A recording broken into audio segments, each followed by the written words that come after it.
Ahora sí, entonces bajo la grabación, bienvenidos oficialmente a la sesión virtual del día de hoy. Hoy entonces, como les dije, vamos a estar viendo por primera vez el bucle for. Es la última estructura de control que vemos en el curso. Es de hecho con esto que finalizaríamos el tema de las estructuras de control y de repetición, porque también, por supuesto, entonces sería la última estructura de repetición. Y ya a partir de acá, lo que seguiría serían ya los temas de la segunda parte del curso, que son ya estructuras un poquitillo más elaboradas, como los arreglos. Entonces, antes de comenzar, como siempre, quiero abrir preguntando a ver si alguno tiene alguna duda, alguna consulta o algo que hayan estado estudiando o algo que no hayan entendido muy bien de las sesiones anteriores. Vamos a ver, Catherine me dice, el para está muy difícil. Eso depende, ¿verdad? Lo que es difícil, yo siento que las cosas difíciles son relativas. Yo personalmente opino que mucho de este curso, lo que y en general de la programación, lo que es que a primera entrada es como complicadillo porque muchas veces son cosas a las cuales quizás no estás muy acostumbrado o no estás uno no está muy acostumbrado, no está muy acostumbrada, ¿verdad? A pensar de esa manera. Pero es sencillamente, ¿verdad? Intentar como agarrarle el toque, como siempre les digo, y una vez que ustedes empiezan ya a aflojar esa manera de pensar, cada vez se les va a ir haciendo más fácil. Yo siento que es como exponencial, ¿verdad? Una cosa es que hay mucha gente que como que no le gusta mucho programar, entonces no lo practica mucho, y yo siento que es el tipo de gente que usualmente dice que es que programar es dificilísimo y que es súper complicado y todo. Y no les voy a mentir, ¿verdad? Tampoco me tomen a mal, tampoco estoy diciendo que es que si les cuesta programar sean vagos, no, eso no es lo que estoy diciendo. Lo que estoy diciendo es que es completamente comprensible que al principio pueda parecer un poquito complejo, pero mientras ustedes más practiquen, como les digo, más le agarran el toque, más empiezan a ver ahí como los patrones entre la lógica de programación y todo eso. Y es, digamos, como cuando Neo en Matrix ve, ya puede ver el código en todo. Entonces es algo como por el estilo, ¿verdad? Mientras ustedes más empiezan a practicar, más van a ver que los estilos de programación tienen muchas como patrones de lógica que son muy similares y entonces ustedes pueden como extrapolar entendimiento de algo que ya entendían para esta nueva estructura que están aprendiendo y cada vez se les va a ir haciendo más sencillo. Entonces, en el caso del para, me distraje con una tangente, Catherine, disculpa, pero en el caso del para, yo siento que es similar. Vas a ver que quizá, si no sabes absolutamente o no tenés más bien contexto previo de programación, que es lo que asume este curso, ¿verdad? Puede que en un principio te parezca un poquito complejito porque entre todas las estructuras de repetición es la única que en su declaración cuenta con variables. Entonces, en un principio es un poco, es la más distinta, de hecho. Ve que el mientras y el repetir se parecen un poquillo, solo que son como inversas. El para es bastante diferente a ellas. Pero una vez que ya la definís en tu cabeza, se te va a hacer más facilita. Entonces, yo no diría que es difícil, sino que es como todo, ¿verdad? En un principio te puede parecer complicado, pero ahí la agarras. O sea, Catherine me dice, se me enreda mucho solo ese. Vamos a verlo, igual. Como les dije, por eso no les quería tirar el para la semana pasada. Porque no quería tirarles como mucha información de un solo bombazo, ¿verdad? Digamos, en una sola sesión y que se fueran de la sesión, de sí, conociendo todas las estructuras, pero no, o más bien al revés, no conociéndolas, sino sabiendo que existen, pero sin conocerlas, ¿verdad? Sin entenderlas bien. Entonces, la idea es que hoy podamos dedicarnos la sesión a atacar bien esa estructura y que me la vayan entendiendo bien y si la agarran rápido podemos practicar con otros algoritmos o otras cosas y si no, no importa. Ahí hasta que logre salir. ¿Okay? No sé si alguien más, bueno, como les dije, ¿verdad? No sé si alguien tiene algún otro comentario o preocupación o duda que me quieran hacer o lo que sea. Recuerden que yo siempre abro de esta manera precisamente para darles a ustedes la oportunidad de que me puedan decir a mí, ¿verdad? Si hay algo diferente que les gustaría que estemos haciendo en la sesión o si ustedes sienten que necesitan que les ayude con algo antes de tirarlos a un nuevo tema o algo por el estilo.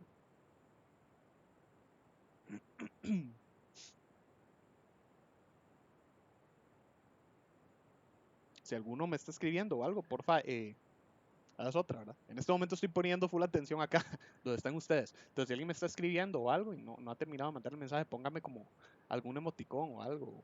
Lo de levantar la mano, nada más como para yo saber. Como Wex no me avisa cuando escriben, lastimosamente.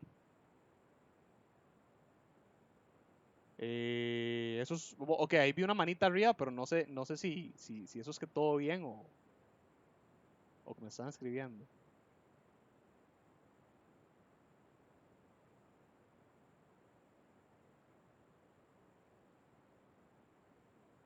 Ah, mire, me dice todo bien, profe. Ok, excelente. Entonces, bueno, voy a ir comenzando. Entonces, el para o bucle for. Entonces, por si acaso, gente, el para es la versión de PSInt de lo que ustedes más adelante se van a encontrar como for. O si alguno de ustedes ya tiene entorno de programación previo, que me he topado ya este cuatri con más de uno, que me preguntan si tal estructura es igual a tal otra en lenguaje de programación real. Bueno, para ellos, el para es el for de PSInt. ¿Ok? Entonces, el para en PSInt, si nos vamos a ver la plantilla para analizarla, ¿qué se me hizo para? Acá está. Es esta. Entonces, lo interesante que tiene el para, en contraste a las otras estructuras de repetición, gente, es que, bueno, tal y como se lo podrán esperar, es una estructura de repetición. Sí, en efecto, ella lo que hace es repetir el código que ustedes le anidan adentro, aquí, en secuencia de instrucciones. Pero lo interesante de ella es que, mientras las otras estructuras de repetición ejecutan de 0 a n veces o de 1 a n veces, dependiendo de la condición que ustedes los pongan a evaluar, y ustedes entonces manualmente tienen que asegurarse de que la condición eventualmente se va a cumplir para que no se encicle, el para declara como parte de su estructura las variables a analizar mediante las cuales se va a estar repitiendo. ¿A qué me refiero con esto? Me refiero a que el para, en vez de evaluar una condición, por lo menos en su versión más básica, que es la que van a encontrar en PSInt, porque más adelante en otros lenguajes de programación van a ver que ustedes pueden hacer un montón de loqueras con el para o con el for en realidad, y pueden meter condiciones ahí, variables y todo, pero por el momento, ¿verdad? En su versión más básica, como lo vemos acá, el para, la manera en la que trabaja es con un contador que él implementa en su propia estructura. Entonces, el para es una estructura que suele preferirse en casos donde ustedes necesitan que un bucle se vaya a estar repitiendo una serie de veces ya predeterminada. ¿A qué me refiero? Recuerden que muchas veces el repetir y el mientras se utiliza para repetir un bucle que depende de una condición, como por ejemplo cuando vamos a atrapar al usuario en una validación, ¿cierto? Cuando el usuario no contesta de manera correcta algo y tenemos que atraparlo en esa validación, no sabemos cuántas veces vamos a repetir ese bucle. Ese bucle se va a repetir tantas veces como el usuario siga respondiendo de manera incorrecta. No tenemos un conteo, no sabemos cuántas veces va a ser. Depende de la condición. ¿Cuál condición? Que el usuario conteste de manera correcta. El para, por otro lado, la manera en la cual trabaja es ya predefiniendo esa serie de veces que necesitamos que se esté repitiendo un bucle. Entonces, la ventaja del para de esta manera es que si ustedes quieren trabajar con un algoritmo, ya sea un algoritmo entero o una cierta parte del algoritmo, que trabaje con conteos, con contadores ya predefinidos, ¿verdad? Como por ejemplo que ustedes le digan al usuario que van a procesar, no sé, datos de, qué sé yo, 30 estudiantes. Entonces ya con el para pueden ustedes predefinir ese conteo sin tener que ustedes estar manualmente llevando la actualización de los contadores, porque ya el para las tiene predefinidas por sí mismo.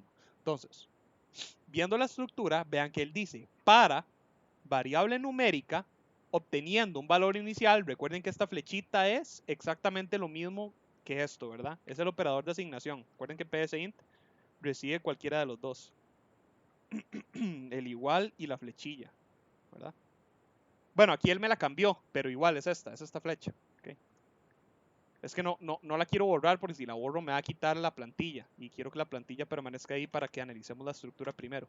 Entonces, para variable numérica obteniendo valor inicial, entonces véanlo acá, la variable numérica es el contador que les digo que ya viene implementado como parte de su declaración, obteniendo un valor inicial, es decir, el valor desde el cual comienza a contar este contador, valga la redundancia, hasta un valor final, es decir, el valor que tiene que alcanzar ese contador para terminar,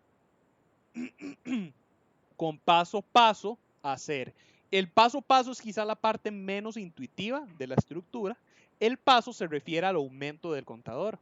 Recuerdan ustedes que cuando yo les dije a ustedes que lo que era un contador, yo les expliqué que un contador es una variable numérica que aumenta en un patrón constante, ¿verdad? O decrementa, dependiendo si es positivo o negativo. Entonces, por ejemplo, contar de 1 en 1, de 2 en 2, de 3 en 3. El paso lo que llega es a determinar eso, de cuánto en cuánto me va a estar dando pasos, de ahí su nombre, mi variable numérica de contador. Entonces, si yo, por ejemplo, defino contador como entero, yo puedo agarrar contador, ¿verdad? Vamos primero a inicializar contador en 0, sencillamente, como porque sea buena práctica. Pero ahorita les voy a mostrar algo interesante de esto. Entonces, yo puedo traer contador acá y decir, para contador, obteniendo un valor inicial de, digamos, 1, vean que entonces ya no va a ser 0, sino que va a ser 1, el valor inicial, hasta valor final, digamos 10, con paso 1 a hacer escribir contador. Así sencillito. Vean que yo ejecuto y ahí tenemos la escritura de mis 10 valores de contador. Vean que él me incrementa solo, esa es la ventaja. Yo, como les dije, yo no tengo que escribir, me ahorro todo el montón de líneas de tener que decir que contador al final es contador más 1, porque el para me lo incrementa él solito. Contador, entra aquí este para con este valor de 1 inicial que le asignamos. El para me escribe contador. Llegamos al final del para. Una vez que mi para acaba, me valida contador, me lo incrementa en 1 porque tenemos paso 1, me lo compara para ver si es 10 o más, en realidad si es más que 10, y como 2, porque 1 más 1 es 2, no excede mi 10, no ha alcanzado mi 10, vuelve a entrar, escribe, llega al final, se convierte en 3, todavía no, escribe, se convierte en 4, todavía no, escribe, y así vamos hasta llegar a 10. Vean que algo interesante de este para es que funciona como un menor o igual que en este caso específico, ¿verdad? Porque vean que cuando contador tiene un valor de 10, recuerden que el incremento se hace al final del para, ¿cierto? Es decir, llegó un punto en el que contador fue 9. Llegamos al final del para, contador se convierte en 10. 10 es igual que 10, pero no lo excede. Y vean que el para aún así me lo escribe. ¿Ok? De hecho, vean que si yo cambio esto y le digo contador siendo 1 hasta 1, tengo una ejecución del bucle. Eso quiere decir que el para se continúa ejecutando hasta que exceda ese valor final. Vean que graciosamente, yo incluso si cambio el paso, eso ¿cómo se llama? Se cumple. Si yo pongo paso 2, vean que igual va a haber una sola ejecución. ¿Por qué? Porque contador comienza siendo 1 hasta 1, escribe contador, llegamos al final del para, contador más 2 es 3 y ya ahora sí excedió. Si yo vuelvo a cambiar esto y pongo hasta 10, vean que ahora lo que va a hacer es que me va a ir contando de 2 en 2. Pero ojo, ¿verdad? Vean de dónde estamos comenzando, desde 1, no desde 0. Por eso es que no vamos con los pares, sino que vamos de 2 en 2 con los impares. 1 más 2, 3. 3 más 2, 5. 5 más 2, 7. 7 más 2, 9. 9 más 2, 11. El 11 ya excede el 10 y acaba el bucle. ¿Okay? Esto ustedes lo pueden hacer con los valores que más les plazca.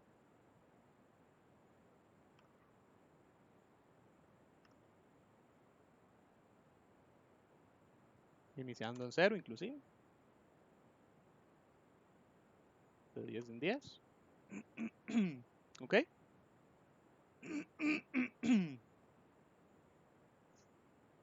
Si no quisiéramos comenzar desde 0, sino desde 10, nada más, comenzamos desde 10, de 10 en 10 hasta 100. ¿Ok? Ahora, hay una serie de detalles que tenemos que considerar con el para y su funcionamiento. Ya los voy a tocar, sin embargo, porque veo que ahí en el chat me escribieron. Entonces déjenme ver qué me dicen. Y bueno, acá miren, me decía que entramos en materia. Entonces, estamos acá. Andrés me dice, entonces para es cuando digamos ya al cliente.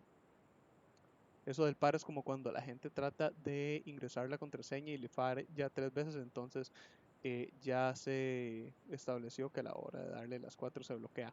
Por ejemplo, podrías implementarlo de una manera como esa, pero ve que igual esa contraseña depende del usuario, porque si el usuario no se equivoca, ¿verdad? Si él ingresa la contraseña de manera correcta, entras.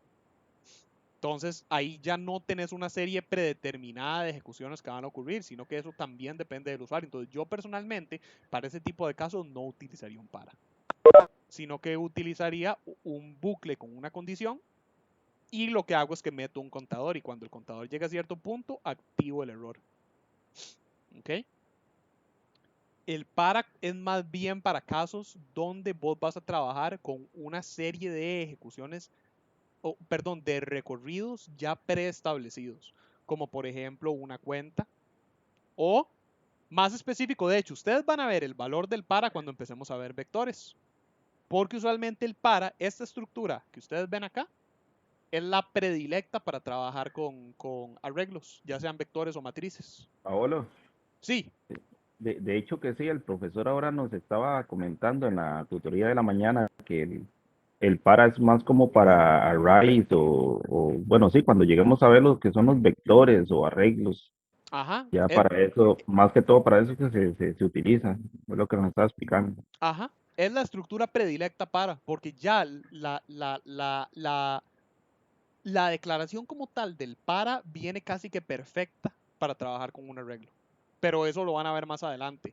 Sin embargo, sí me gusta hacerles ese comentario, más que todo, porque yo sé que por ahora muchos de ustedes quizá van a querer apegarse más al repetir y al mientras, y es perfectamente válido porque en la mayoría de casos de cosas que ustedes tienen que hacer en este momento, lo que les va a quedar más cómodo es eso. Pero aún así, es muy útil. Como les digo, no solamente en arreglos, de hecho yo tengo varios ejemplos donde uso un para en situaciones que no se utilizan arreglos porque es muy útil para automatizar cuentas, pero de nuevo, es muy importante que si intenten irle agarrando el toque desde ya por eso, porque cuando empecemos a ver vectores, van a ver que todo lo vamos a trabajar con para, porque estamos automatizando cuentas. ¿Ok? Entonces sí es una estructura bastante importantilla. Vamos a ver, Andrés nos dice también, si eso sería un lógico, es que trataba de adivinar antes de que explicaras qué era. Ah, ok, ok. Ok. ¿Alguien tiene alguna otra dudilla por el momento o estamos sólidos? ¿Todos bien? Profe, tengo una duda, pero nada más es por si acaso se acuerda. ¿Cuál era la función en PSIN para que tenga todo en mayúscula? Mayúscula. Digamos, Mayúscula, para convertir una cadena en mayúscula. sí. Sí, sería mayúscula, pero recordá que la función, digamos, vámonos acá. Ahí está.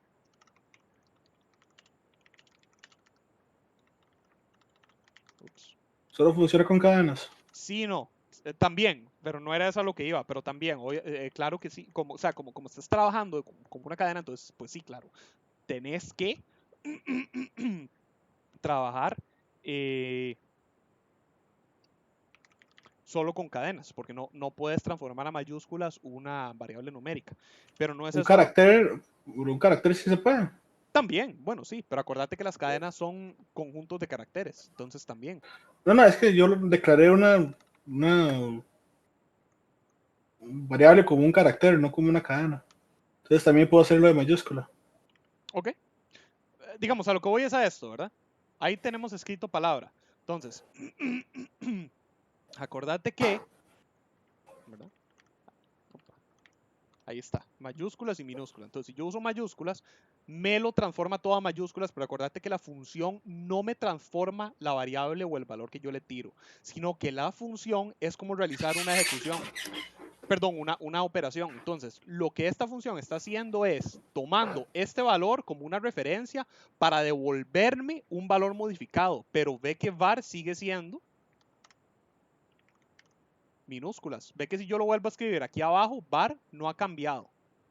Para yo cambiar var utilizando este método, yo lo que tengo que hacer es manualmente indicarle a psint que me lo cambie, hacer algo como esto.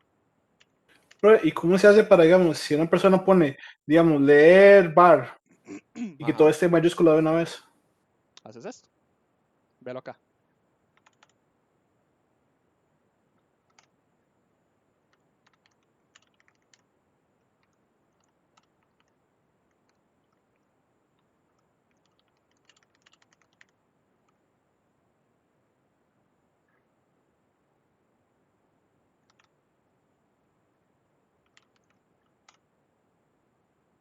Ok, gracias. Ve que acá lo que está pasando es eso, ¿verdad? Estás leyendo la cadena e inmediatamente después la convertís a mayúsculas. Ok, gracias. Con muchísimo gusto.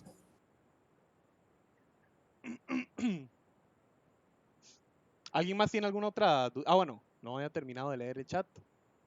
Pero yo tengo una pequeña duda. Ajá, dame un momento. Déjame nada más. Ah, no. Sí, sí, ya había terminado con el chat. Sí, me decías, Roy, creo que fuiste vos, ¿verdad? Sí, sí, yo estoy viendo, estoy analizando que para el para, usted no le puso las comillas al final de hacer, sino en escribir contador. Ajá. ¿Por qué fue eso, profe? Comillas, te referís al punto y coma.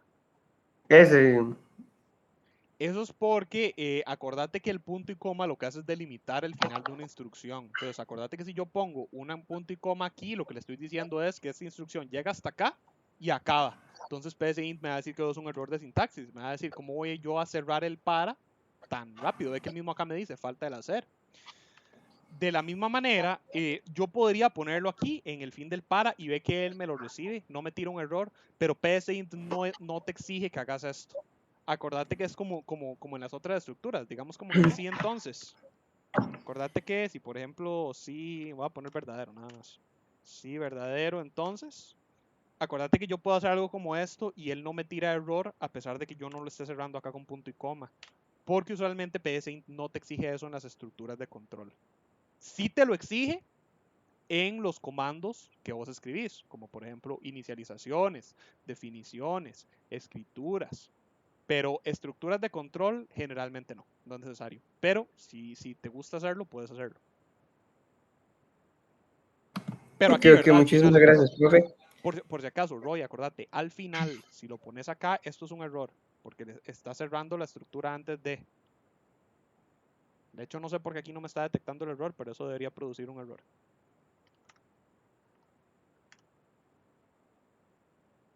Curioso. Eso debería producir un error. No sé por qué no lo está tirando, pero debería producir un error. Bueno. Es que yo estaba siguiendo sus pasos y como la costumbre, yo puse 10 hacer y puse las comillas y me marcó un poco de rollo aquí que estaba pasando y luego vi que usted no lo tenía, entonces lo quité y me marcó todo correcto. Es por eso. El punto y coma, acordate que el punto y coma se usa solamente para indicar la psint. Aquí acaba mi instrucción. ¿Ok? Ok, muchísimas gracias, profe. Con muchísimo gusto. ¿Alguien más? ¿Alguna otra duda? Profe, eso que no le está generando el error a ustedes porque está utilizando tu perfil. ¿Cuál error, perdón, ¿cuál error, Andrés? Que dijiste es que dijo que no sabías por qué te está dando un error, que tenía que haberte dado, no es por el perfil. A esto.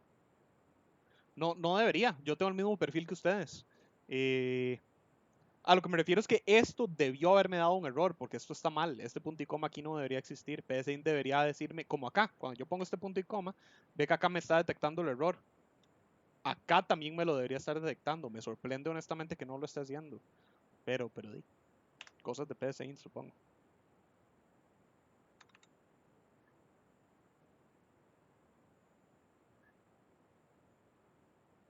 ¿Alguien más con alguna otra dudilla?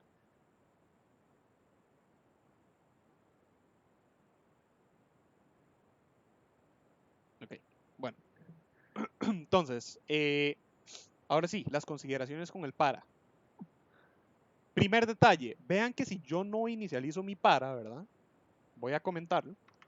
Vean que esto ahora es un comentario, ¿verdad? Recuerden que como esto ahora es un comentario, esto PSInt ya no me lo ejecuta. Es como si esta línea no existiera. Vean que acá no está inicializado. Pero aún así, vean que PSInt me recibe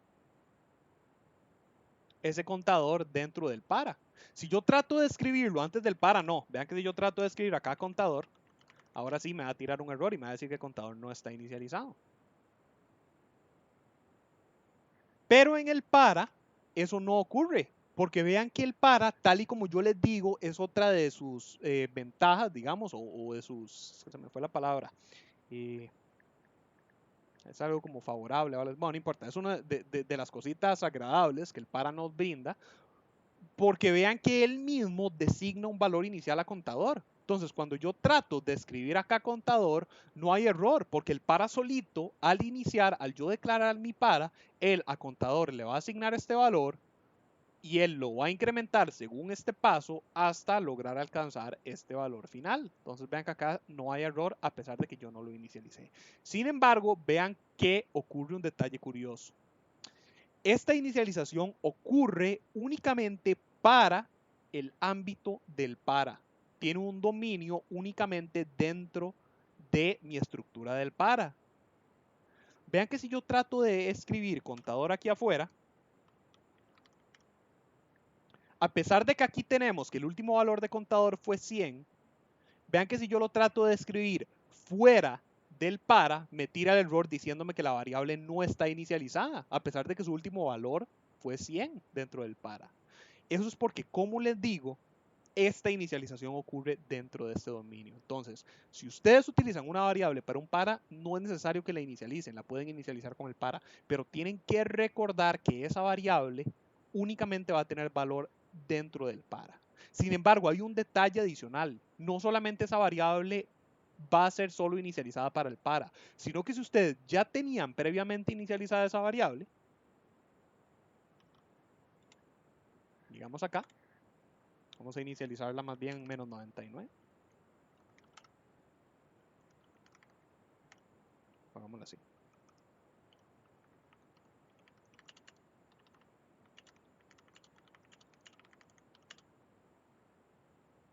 Ahí está. Valor de contador fuera del para, menos 99. O fuera no, pongámosle antes. Menos 99. Vean que él empieza a incrementar, incrementar, incrementar y ya llegamos a 100. Entonces ya la tenemos inicializada. Ya tenemos que tuvo un recorrido dentro del para incrementando sus valores. Pero vean que si yo vuelvo a activar esta línea del contador después del para, nuevamente hay un error donde me dice que la variable no está inicializada. Y eso a veces los confunde porque ustedes me dicen, ¿por qué me está diciendo que mi variable contador no está inicializada si yo la inicialicé antes de mi para? Y lo que ocurre, gente, es que como les digo, esa es otra consideración que ustedes tienen que tener en el para. No importa si ustedes inicializan la variable, no importa si ustedes utilizan la variable antes del para.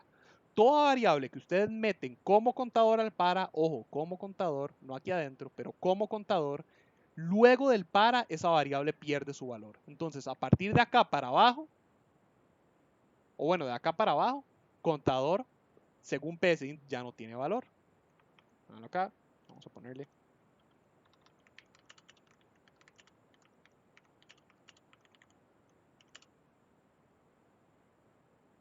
Ahí está, valor de contador después del para y me tira el error.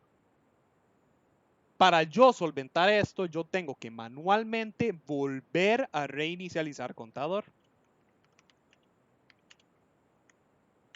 Ahí está. Vean que ahora después del para, yo le asigno un nuevo valor a contador y ya no hay error porque tengo que reinicializarlo a pesar de que yo ya lo había inicializado.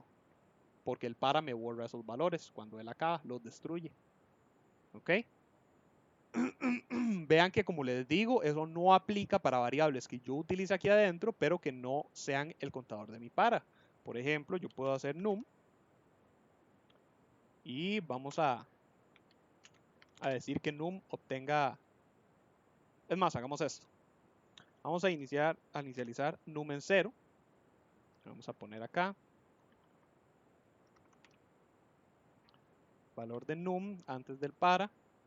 Num. ¿Ok? Por el momento todo bien. Véanlo acá. Valor de contador menos 99. Valor de num es 0. Y ahora vamos a hacer lo siguiente. Aparte de escribir contador, cada bucle del para, vamos a actualizar el valor de num para que tenga el... Opa. Para que tenga el valor de contador. Ahí está. Entonces vean que ahí se va a ir actualizando. Num primero obtiene 10, luego 20, luego 30 y así vamos y así vamos. Al puro final, en teoría, al puro final de este bucle, como el valor final de contador va a ser 100, a num se le va a asignar 100 como último valor. Una vez que se ocurra, el para va a acabar, contador se va a actualizar y va a tener un valor de 110. Pero como 110 excede 100, el para no se ejecuta. Eso quiere decir que vean que ese valor de 110 se pierde porque no se escribe y tampoco se le asigna a num, porque ya el para ahí no se ejecuta. Entonces, el último valor escrito de contador va a ser 100 y el último valor asignado a num va a ser 100. ¿Okay? Nosotros podemos corroborar eso aquí abajo. Vean que sin reinicializar num, yo aquí abajo le voy a decir que me escriba el valor de num después del para. Dicho y hecho, veanlo, aquí está. Valor de contador antes del para, menos 99. Valor de num antes del para, 100. Entramos al para, 10, 20, 30, 40. Ahí vamos escribiendo los valores de contador e inmediatamente después asignándolos a num hasta llegar a 100. Luego acaba el para y decimos valor de contador después del para, 0. Valor de num después del para, 100. Vean que entonces esta es una manera útil en la cual yo puedo extraer ciertos valores de un contador. ¿Sí? Digamos como por ejemplo, si yo estuviera buscando un número en una cuenta de 0 a 100 o lo que sea que me cumpliera algún requisito, digamos como por ejemplo, qué sé yo, digamos que yo quiero en una cuenta de 10 a 100, pongámosle, de 1 en 1, yo quiero encontrar el primer valor que sea divisible por 8, por poner algo, después del 10, ¿ok? Entonces, vamos a hacer lo siguiente. Vamos a quitar esto. Vamos a quitar esto. Vamos a quitar esto. Y yo voy a ir. Si contador y módulo... ¿Cuál habíamos dicho? 8, ¿verdad? Sí. Módulo 8 es igual a 0. Entonces, vean que acá yo le estoy diciendo, si contador módulo 8 es igual a 0, es decir, si el residuo de la división entre el valor de contador entre 8 es 0, es decir, si es divisible entero entre 8, entonces yo a num le voy a asignar el valor de contador. ¿Ok? De hecho acá vamos a agarrar el último valor, no el primero. Entonces, de hecho, esto me sirve para explicarles algo más que usualmente lo explico hasta más adelante del curso, pero no importa. Vean que acá, sin embargo, no me va a agarrar el primer valor divisible entre 8, sino que el último. Porque aquí va a ir constantemente dividiendo por 8 y cada vez que encuentre un valor divisible entre 8 lo va a asignar acá. ¿Ok? Es más, esto lo podríamos hacer todavía más claro entre 2. Vean que todos los números pares los va a estar sobreescribiendo. ¿Ok? Vean que, bueno, me faltó.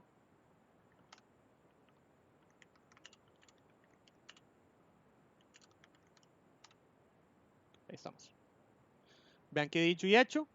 Es más, graciosamente, pues claro, 100 es par. Entonces, el último valor de num va a ser 100, porque es el último número par que nos tiró. Si lo que queremos es encontrar más bien el primer valor par, que en teoría debería ser 10, lo que tenemos que hacer es acabar este bucle antes. De nuevo, esto es algo que usualmente explico más adelante en el curso, pero se los voy a tirar de una vez. Si este bucle se va a ejecutar desde contador siendo 10 hasta 100 con paso 1, ¿cómo puedo yo acabar ese bucle antes de tiempo? Y la respuesta es muy sencilla. Recuerden que contador yo lo puedo llamar aquí adentro de mi para. Entonces, yo puedo, dentro de mi condición, una vez que yo encuentro mi primer número par, o ya tirémoslo con 8, más bien. Primer número, ok, el último número divisible es 96 entre 8. Entonces, ahora yo lo que quiero más bien es, en esa cuenta, encontrar el primer número que es divisible entre 8. Entonces, yo lo voy a decir, cuando usted me encuentre el primer número divisible entre 8, num, métale el valor de contador. Y para poder indicarle que quiero que acabe la cuenta, contador obtiene 100. ¿Por qué? Porque vean que como contador está pasando, después de asignarlo, vean que este orden es muy importante, ¿verdad? Vean que yo primero asigno el valor de contador, que como vemos acá es 16. 16 yo se lo asigno a num. E inmediatamente después yo cambio el valor de contador para que sea 100. Como ahora contador es 100, cuando llegamos al final del para, ese 100 se incrementa en 1, se convierte en 110 y acabamos la ejecución del bucle antes de tiempo porque yo manualmente le indiqué a psint que pusiera un valor que ya alcanzara el límite del para.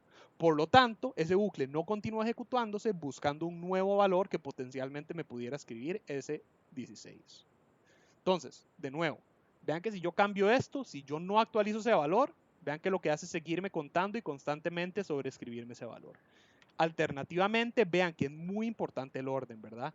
Primero asigno el valor y luego actualizo, porque vean que si yo hago esto, si yo primero actualizo y luego asigno, ahí lo que tengo es un error lógico. Vean que ahora el valor que yo tengo en num es 100. 100 no es divisible entre 8. Pero ¿cuál es el problema? Que antes de yo guardar el valor que yo buscaba, cambié el valor de contador. Y luego de haberlo cambiado, lo asigné a num. Entonces, un pequeñito error lógico. Si yo lo que quiero es encontrar un valor y luego cambiar mi contador, yo tengo que seguir ese orden y respetarlo en psint. Ahí está. ¿Ok? ¿Qué tal vamos hasta el momento? ¿Entendieron lo que acabo de explicar?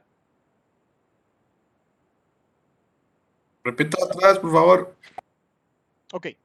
Vean que yo lo que estoy haciendo acá es buscar un valor en una cuenta, ¿ok? Entonces, yo lo que estoy haciendo es incrementar un contador que va desde 10 hasta 100 con paso 1. Vean que lo que yo estoy haciendo es evaluar cada incremento de contador para ver si contador módulo 8 es 0. Entonces, vean que acá constantemente este sí entonces me va a evaluar. Si 10 módulo 8 es 0, no. Es más, hagámoslo acá incluso. Bueno, no puedo hacer módulo en la calculadora, pero vamos a hacerlo con división. Entonces, 10 dividido entre 8, no. 11, porque, bueno, ¿verdad? Entonces, eso es 10 dividido entre 8. Esto da falso porque 10 módulo 8 no es 0. Entonces, el sí no se activa. Llegamos al final del para y contador me incrementa 1. Entonces, 10 más 1 es 11. Pasamos otra vez para la ejecución de 11. Bueno, 11 no es mayor que 100, entonces entramos otra vez. 11 módulo 8 es 0. 11 módulo 8. No. Entonces nuevamente no pasa. El para pasa al siguiente. 12. 12 módulo 8 es 0. 12 dividido entre 8. No. Así va a ir él constantemente, constantemente, constantemente. Vean que cuando llegamos al valor de 16, cuando contador llega a 16, ya ahí sí tenemos un resultado de división entera, ¿verdad? 16 dividido entre 8 es 2, lo cual significa que si esto es entero, contador módulo 8 es 0, ¿cierto? Recuerden que módulo lo que hace es trabajar con el residuo y no con el cociente, ¿verdad? Es decir, ahí lo que pasó fue esto. 16 dividido entre 8, 2, 16, 0. Recuerden que acá en la calculadora yo estoy...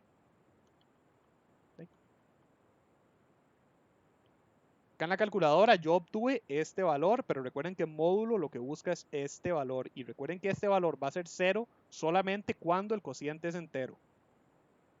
¿Ok? Entonces, yo aquí lo pongo. Contador, siendo 16, módulo 8 es 0. Sí, verdadero. Por lo tanto, entramos. ¿Cómo entramos? Yo a num le guardo el valor de contador que me cumplió esta condición para poder recordarlo. Si yo hago solamente esto, num acaba de tener 16. Pero vamos a llegar al final del para, contador va a ser 17, se va a incrementar a 17, va a volver a evaluar, no se va a cumplir. Pero vean que entre 10 a 100 hay un montón de números más que sí son divisibles entre 8, ¿cierto? Por ejemplo, digamos, qué sé yo, 24. 24, 8 por 3 es 24, por lo tanto, 24 dividido entre 8 me da 3, lo cual significa que 24 módulo 8 me va a dar 0. Por lo tanto, cuando contador sea 24, num se sobrescribe se va a volver a sobreescribir. Y así va a ir sucesivamente en toda la cuenta hasta que encontremos el último número divisible entre 8, que se va a asignar acá, y va a ser el último valor actualizado de num. Por eso, cuando yo lo ejecuto de esta manera, el valor final del num es 96. Si yo lo que quiero es buscar el primer valor, no el último, yo lo que necesito es encontrar una manera de que este para acabe o no acabe, sí, acabe antes de tiempo, o en otras palabras, que acabe apenas se cumpla esta condición por primera vez. Por lo tanto, yo lo que puedo hacer es, inmediatamente después de que se me activa la condición y de que yo guardo el valor de mi contador, yo lo que hago es incrementar mi valor de contador a un valor que exceda, es más, ni siquiera tiene que ser 100, cualquier valor que exceda 100 basta, porque el valor final debe ser 100, entonces yo aquí podría poner, no sé, 500. Y vean que entonces, como yo contador manualmente lo cambié a 100 cuando se me activó la condición, bueno, a 500 cuando se me activó la condición, al yo llegar al final de mi para, contador va a ser 501. Como contador es 501, me excede el para. Por lo tanto, ni siquiera le doy la oportunidad de volver a evaluar esto. Y no sobreescribimos el valor de 16. ¿Ok? Pero es muy importante respetar este orden, porque vean que si yo no respeto este orden, vean que yo el valor de num lo estoy sacando del contador que me cumplió esta condición, en este caso 16. Si yo cambio este orden, vean que 16 me cumplió esta condición, pero antes de yo guardar ese valor de 16, yo estoy sobreescribiéndolo con 500. Por lo tanto, después yo, contador siendo 500, lo meto en num. Y tenemos este error lógico donde el valor que se me activó acá, la condición, fue 16. Pero acá yo lo cambié a 500. Y entonces el valor que yo guardé fue 500. Y entonces el valor que reporté al final fue 500. ¿Ok? Error lógico. Alteramos la secuencia. Paolo, en caso de que uno quisiera plasmar, digamos, entre cierta cantidad de secuencia, ¿verdad? Por ejemplo, ahí en 100. Si uno quisiera plasmar todos los números que sean módulo 8, ¿cómo podría hacerlo? En este momento te costaría montones porque tienes que hacer un montón de condiciones y contadores. Perdón, un montón de condiciones con otro contador. Y tendrías que llevar un montón de variables, una variable para cada uno de los valores. O bueno, depende en realidad. Ahora que lo pienso, depende, porque ve lo que puedes hacer. Si lo que quieres es guardar los valores, mantenerlos en memoria, ocuparías tantas variables como hay valores divisibles. Entonces, si lo que quieres es no perder esos valores, tendrías que utilizar un vector. Eso es un ejercicio que podemos usar cuando empecemos a trabajar con vectores. Pero si no te interesa guardar esos valores, sino solamente escribirlos en pantalla, lo que puedes hacer es eso. Es más, ni siquiera nos hace falta num. Podríamos quitar num.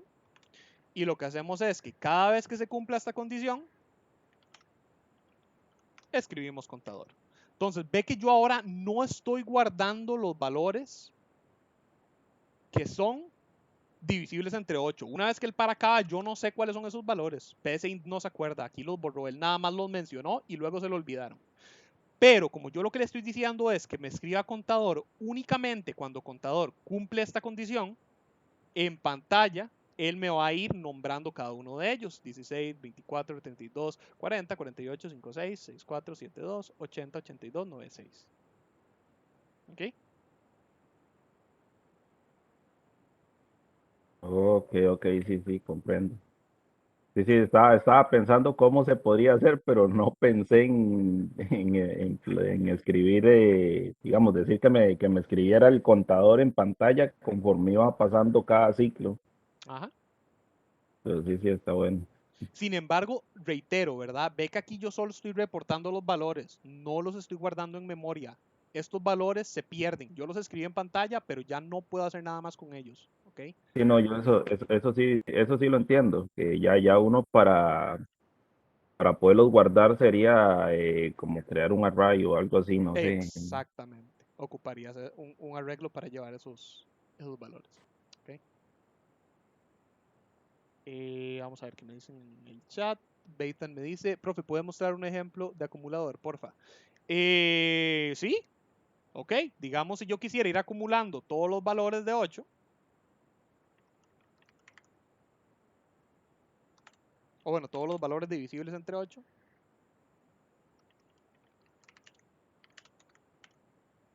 yo podría decir que primero me escriba el valor de contador cuando es divisible entre 8. Y luego le podría decir que el acumulador obtiene su valor, opa, más el valor del contador. Entonces ve que yo acá voy acumulando todos mis valores de contador divisibles entre 8, los voy acumulando en acumulador. Entonces yo aquí al final puedo decir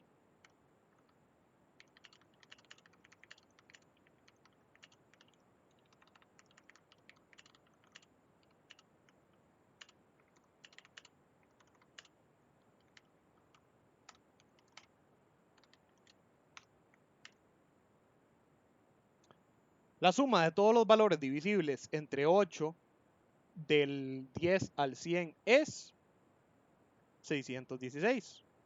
Vamos a ver si es cierto, si no me falló ahí la lógica en algún momento. Se me hizo la calculadora.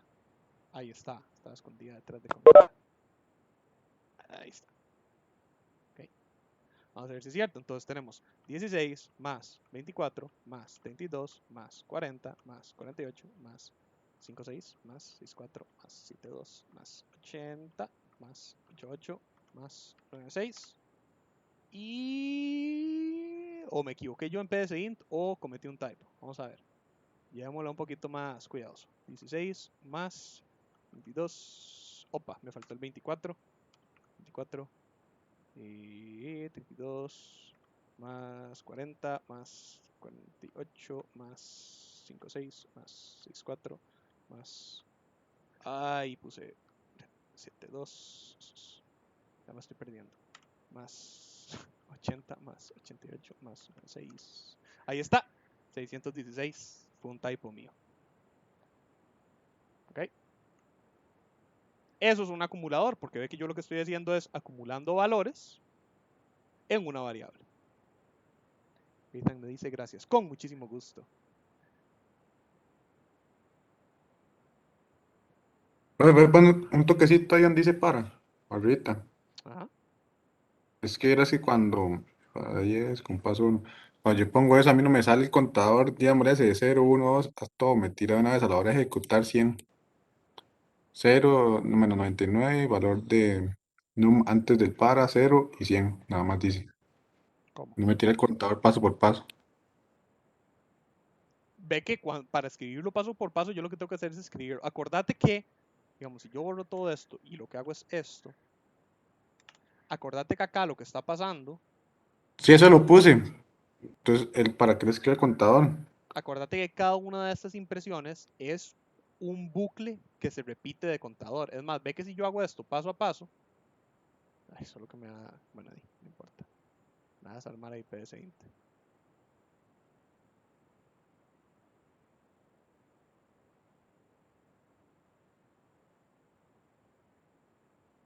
Ve que ahí para cada escritura, él lo que está haciendo acá es iterando una y otra vez en el para a medida que va incrementando contador. Lo ves acá.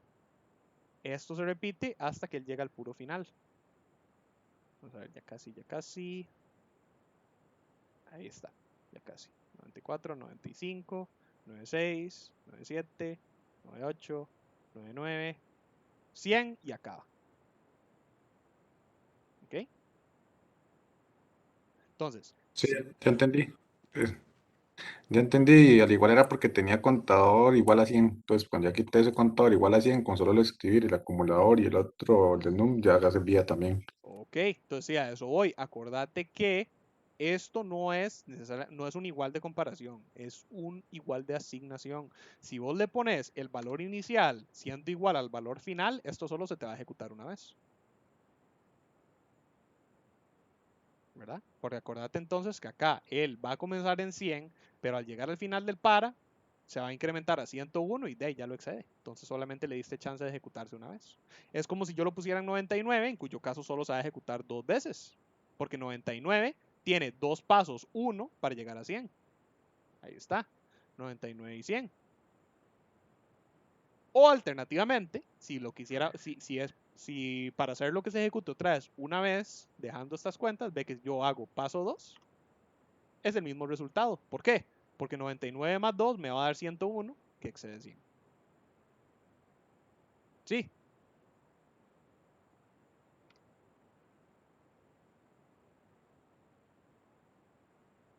O sea, Roy me dice, ya tengo una idea para el proyecto. Ok.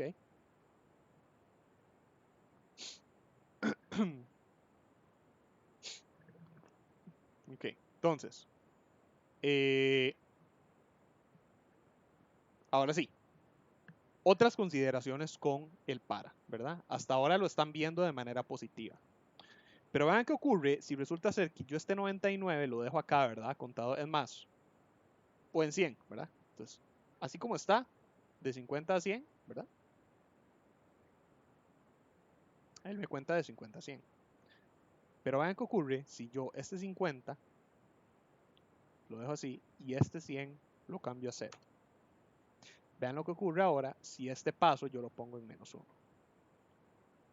Vean que acá, si solo leemos la estructura, yo en esencia lo que le estoy diciendo a psint es, para contador obteniendo un valor inicial de 50 hasta alcanzar el valor de 0 con paso negativo, es decir, súmele -1.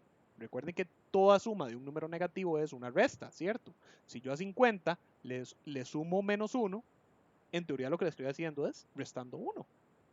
Es decir, 50 más -1 va a ser 49. Estamos Vean que esa hablando como lógica se va a ir una cuenta repitiendo. regresiva. Exactamente, es una cuenta regresiva. Vean que esa lógica entonces se va a ir repitiendo hasta llegar al 0. Y dicho y hecho, ahí está. Un para que lo que hace es decrementarme un contador de manera negativa, dándome una cuenta regresiva. Es otra cosa que pueden hacer. Y de la misma manera que lo hicimos con la positiva, nosotros podemos jugar con los valores del paso. Vean que yo puedo ir en paso -10 y dicho y hecho, 50, 40, 30, 20, 10, 0. -11. 50, 39, 28, 17, 6. ¿Por qué acaba en 16? Porque, perdón, 16 no. ¿Por qué acaba en 6? Porque 6 menos 11 me va a dar -5. Y -5 es menor que 0. Dicho y hecho, vean que si yo cambio este 0 y le pongo -5, ahí está. El -5 que antes me excedía a 0. Pero ahí acaba porque en la siguiente resta, ¿verdad? De hecho, es vacilón, ¿verdad? Porque, de nuevo, como les dije, ¿verdad? Vean que eso se utiliza para, ¿cómo decirlo? Para hacer decrementos, ¿ok? Entonces yo estoy diciendo menos porque es una forma más fácil de verlo, ¿verdad? Que aquí estoy restando porque en esencia estoy restando. Pero recuerden que el paso en teoría siempre es una sumatoria, ¿ok? Entonces vean que yo lo que estoy diciendo es, en realidad, sumando la -5, un -11. Entonces por eso es que no se terminan contradiciendo, porque recuerden que restarle un negativo, o bueno, restar un negativo, digamos, se suma. Entonces vean que acá eso es igual, no es -11, sino que es menos 5. De hecho, no, en esta calculadora. Y eso es como lo básico que le enseñan a uno en la Sí, sí, escuela, que menos más menos es igual a más y más igual a más, es así, o menos. sí, sí, sí. Lo que pasa es Sí, que, por ahí ando. ajá, ajá, ajá, digamos, quería como asegurarme de que todos iban conmigo igual. Sí, pero no, no, yo la calculadora científica. Yo sé usar una calculadora científica, pero la de la computadora siento que es incomodísima. De hecho, aquí donde está el símbolo Demasiado negativo. complicada, no sé, yo me he intentado hacer algunas conversiones ahí, que va, se complica mucho. De hecho, ¿saben qué? En vez de hacer tanto feo, menos 5 más menos 11. Ahí está. Google nos da la respuesta, menos 16. Dicho y hecho, vean que si yo me devuelvo a psint y yo incremento el valor final hasta menos 16, ahí está. No me pone ningún valor de intermedio, sino que del menos 5 salta al menos 16. ¿Ok?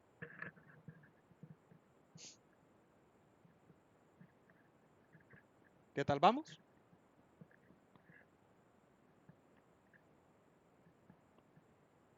¿Alguien tiene alguna duda? Ok. A ver. Sí, ya recordé. Detalle interesante, gente. Como ya vimos, ¿verdad? Vean que esto lo puedo cambiar. Vean que yo les dije que el hasta funcionaba con un menor o igual que. Pero vean que aquí psint en automático él sabe reconocer de manera dinámica ese hasta. ¿A qué me refiero? En la cuenta positiva, como les dije, ¿verdad? Cuando yo le decía de 0 a 10, es como si yo le dijera de 0 o variable contador menor o igual que 10, ¿cierto? Porque era de 0 hasta que me incrementa, hasta que me alcanzara el 10. Pero vean que acá es al revés. Porque si yo lo que tengo es contador 150 hasta que sea menor o igual a 16, ¿verdad? No, al revés, lo dije al revés, perdón. Era,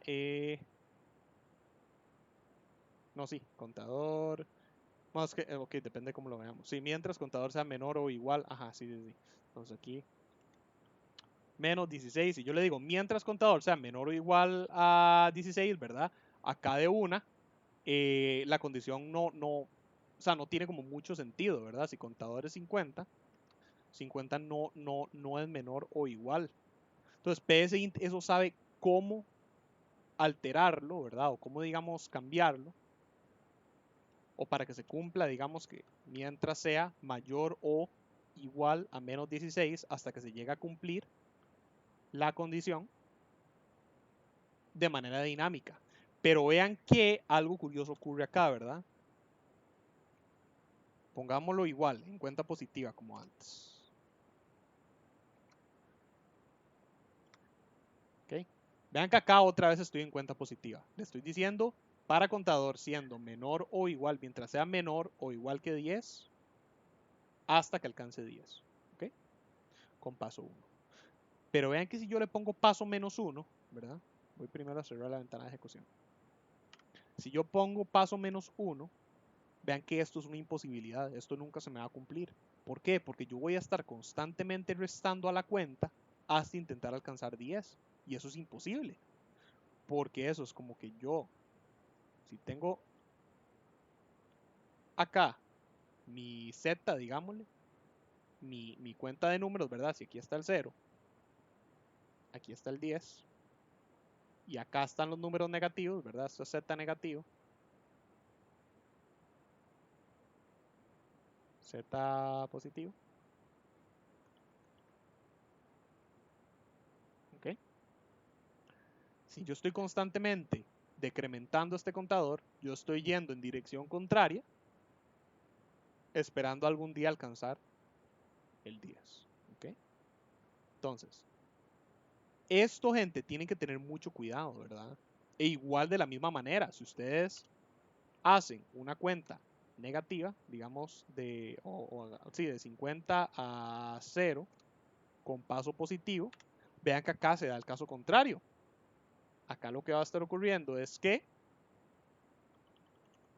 ustedes están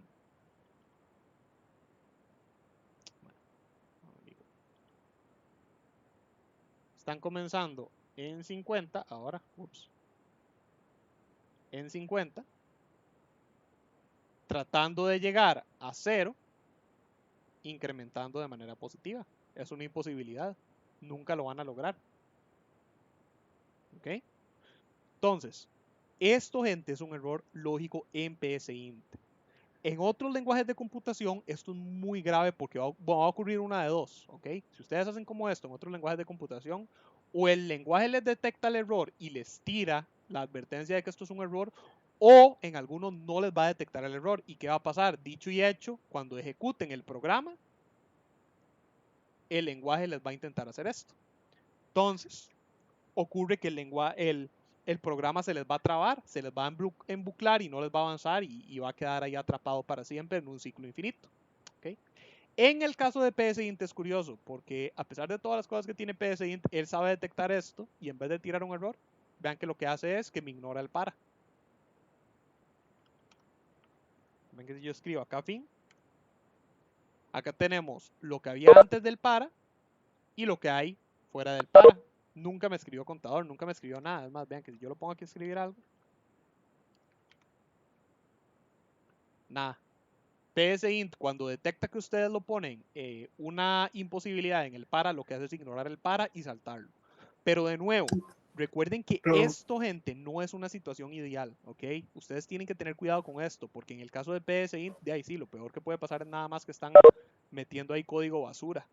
Pero en un lenguaje de programación diferente, ¿verdad? Como en los que van a ver, si no me equivoco, en C++ ocurre eso, en Intro a Progra, lo que les va a pasar es que se van a quedar atrapados en este bucle infinito. ¿Okay? Entonces tienen que tener mucho cuidado con eso. ¿Okay? Y vamos a ver. Ariel acá me dice, Pablo, buenas, ¿cómo haría para que si le pido al usuario ingresar números y si me pone letras, le ponga el error al usuario de que debe ser numeración y no letras y se reinicie la pregunta de nuevo? Eso, Ariel, es validación de tipos, ¿ok? Validación de tipos generalmente en los lenguajes de computación se utiliza por medio de manejo de excepciones, que es una estructura súper fácil de usar. La vas a empezar a ver en Intro a Progra. Te lo pongo así, es tan fácil como hacer esto.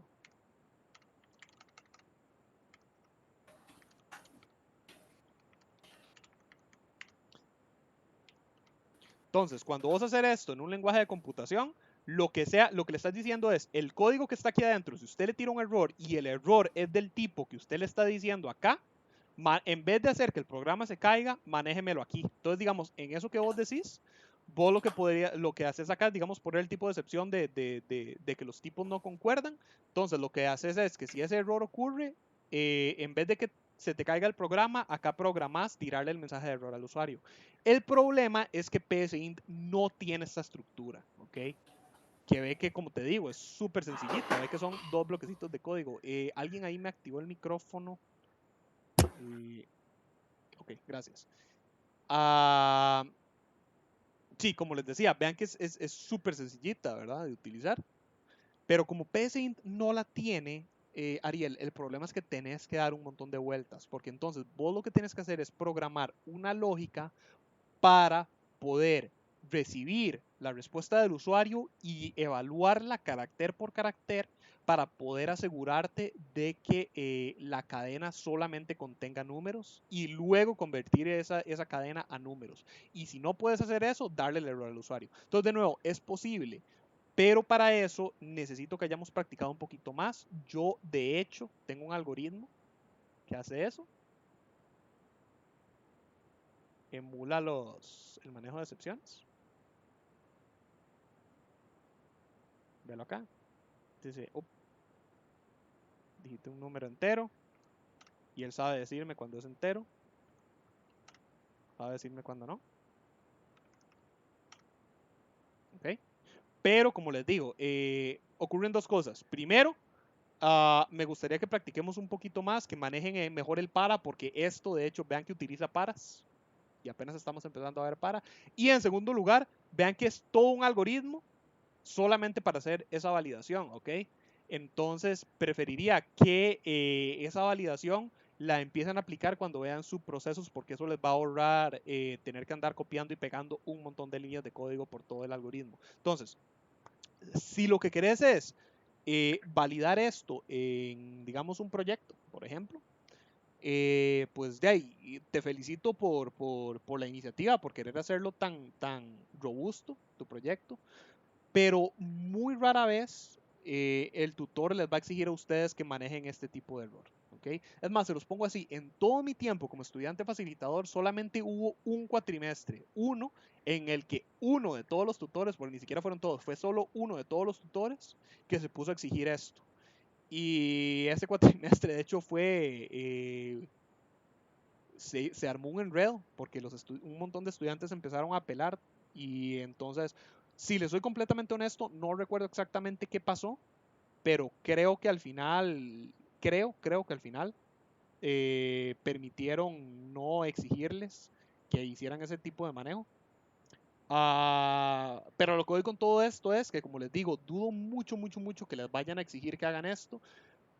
Pero si lo que quieren es estar seguros, es mejor que le pregunten al tutor. Igual en todo caso, si llegaran a pedirles que evalúen esto, dudo que lo vayan a hacer ahorita. Muy probablemente va a ser más adelante, como digamos a partir del siguiente o incluso en el último proyecto. No creo que lo hagan todavía. ¿Ok? Ariel me dice, listo, muchas gracias. Con muchísimo gusto, Ariel.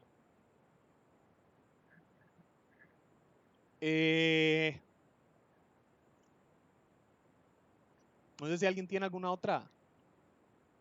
Profe, una pregunta, ese para, ¿usted nada más tenía que ponerle con pasos -1 de hacer o eso no estaría bien? ¿Cómo? Ese contador 50 hasta 0 con pasos de 1 a hacer. Eso está malo porque nunca va a llegar a 50, porque entonces se le puede poner un -1 para Al, que... o sea, sí, estás en lo correcto, pero al revés. Está malo porque nunca va a llegar a 0. Ve que yo estoy iniciando contador en 50. Acordate que esto no es esto, ¿verdad? Esto es una asignación. Yo estoy asignando a contador el valor inicial de 50 hasta 0. Pero sí tienes razón, está mal porque es una imposibilidad, porque yo no puedo sumarle 1 a 1 a 50 hasta llegar a 0. Tiene que ser una resta. -1, -5, incluso -8. No tiene que ser cerrado. Ok. Acuérdate que aquí lo que va a pasar es que eventualmente va a haber un número menor a 0 y luego un número que excede 0. Ok. Acá.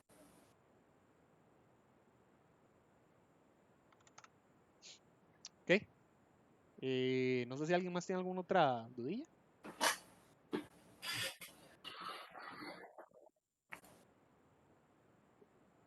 Cristian, me activaste el micrófono. No sé si me querés decir algo.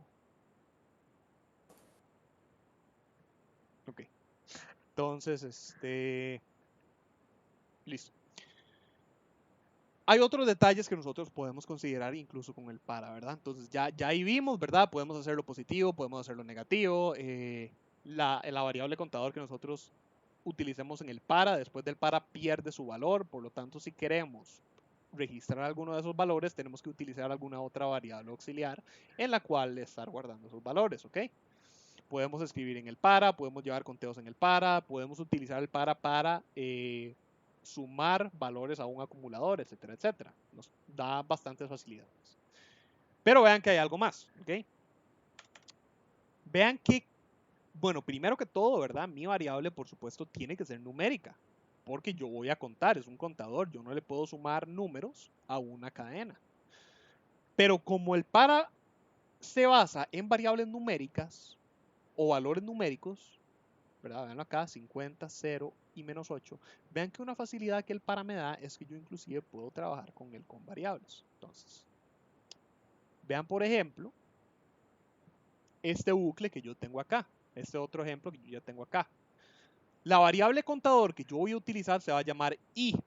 ¿Ok? Vean que acá no estoy utilizando contador, sino que mi contador se llama i.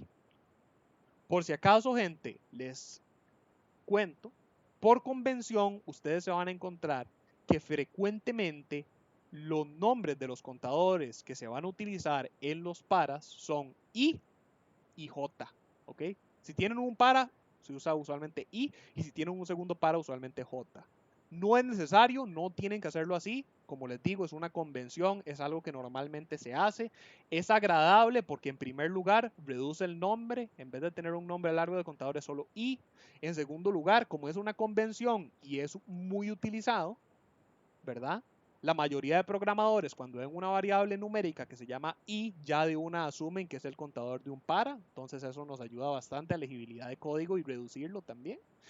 Y en tercer lugar, si quieren saber el por qué se utiliza I y J, si les soy completamente honesto, no tengo confirmación del por qué, pero si yo tuviera que adivinar es porque matemáticamente hablando, cuando se trabaja con las matrices matemáticas, y los que ya llevaron mate 2, creo que era, probablemente ya lo van a haber notado, se utiliza I y J para representar los subíndices de las matrices. Como digamos, por ejemplo, cuando ustedes trabajan en el colegio con incógnitas, digamos X, no sé, 5 más 6, algo por el estilo, ¿verdad? Casi pongo punto y coma.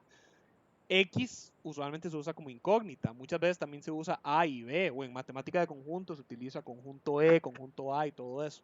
En matrices, usualmente en matemática se utiliza mucho la I y la J. Entonces, de nuevo, no tengo confirmación de esto, pero si yo tuviera que adivinar, yo diría que es por eso. Y como los paras usualmente trabajan con arreglos, entonces yo diría que tiene sentido. ¿Okay? Entonces, a todo esto nada más les estoy tirando como trivia, por si les interesa, pero lo importante es nada más que entiendan que de aquí en adelante, si ustedes ven en un algoritmo mío que yo tengo la variable I o J como tipo entero, muy probablemente va a ser un contador que yo voy a utilizar en un para. Entonces, de nuevo, reanudando, vean que yo defino I y defino ciclos, los dos de tipo entero. Vean que yo ahora le digo al usuario, ¿cuántas veces desea que se repita el bucle? La respuesta la leo en ciclos.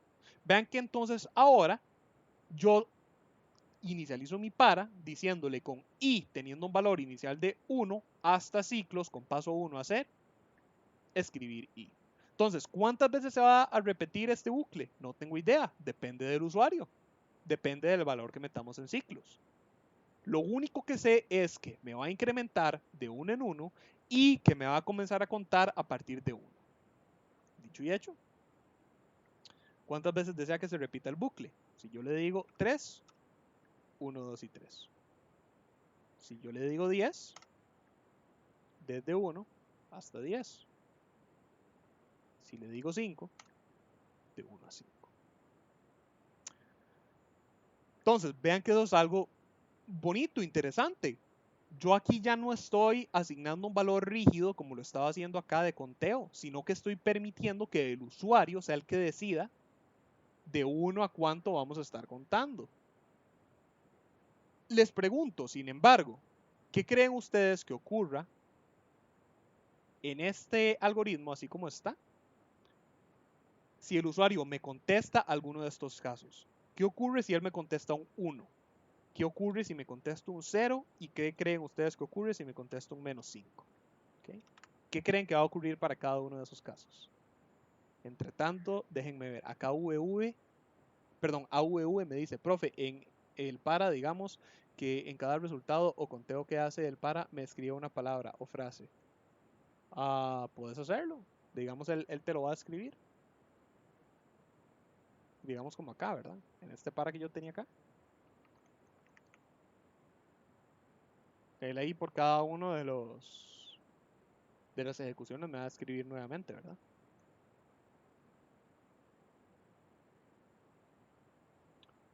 A ver, Victoria me dice, finaliza la ejecución porque la condición o rango del para no se cumple. ¿En cuál caso, Victoria? Me decís que finaliza en qué caso, contestándole cuál de las tres. O me estás diciendo que para las tres, para 1, para 0 y para menos 5.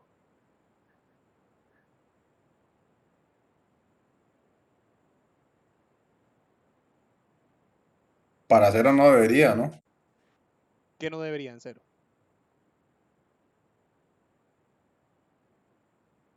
Para cero sí debería cumplirse la condición.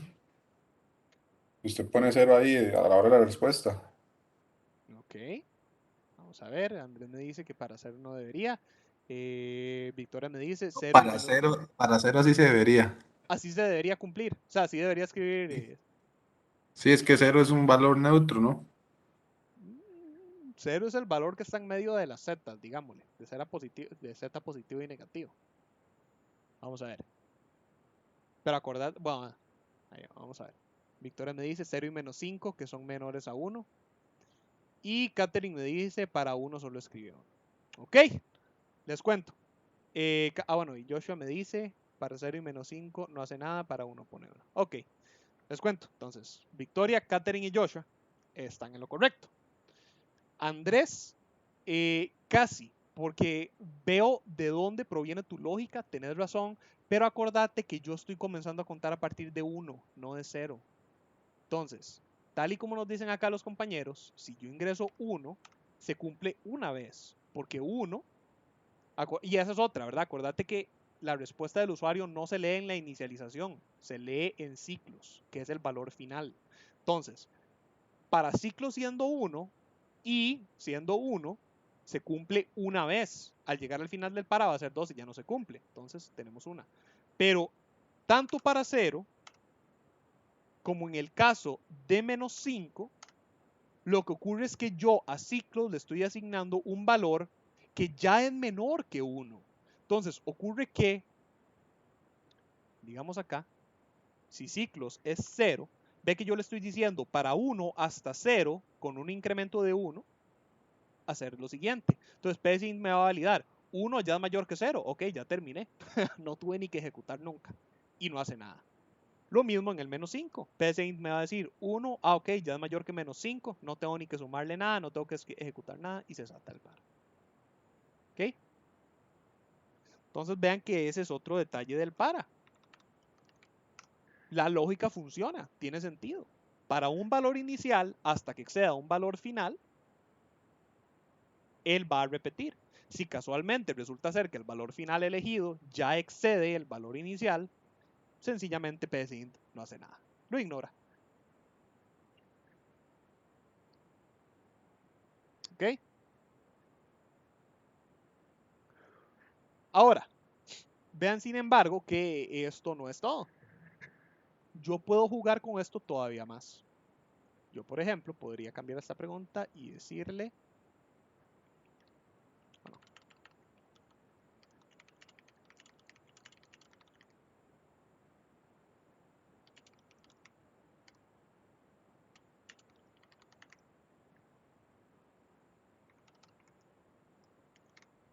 opa,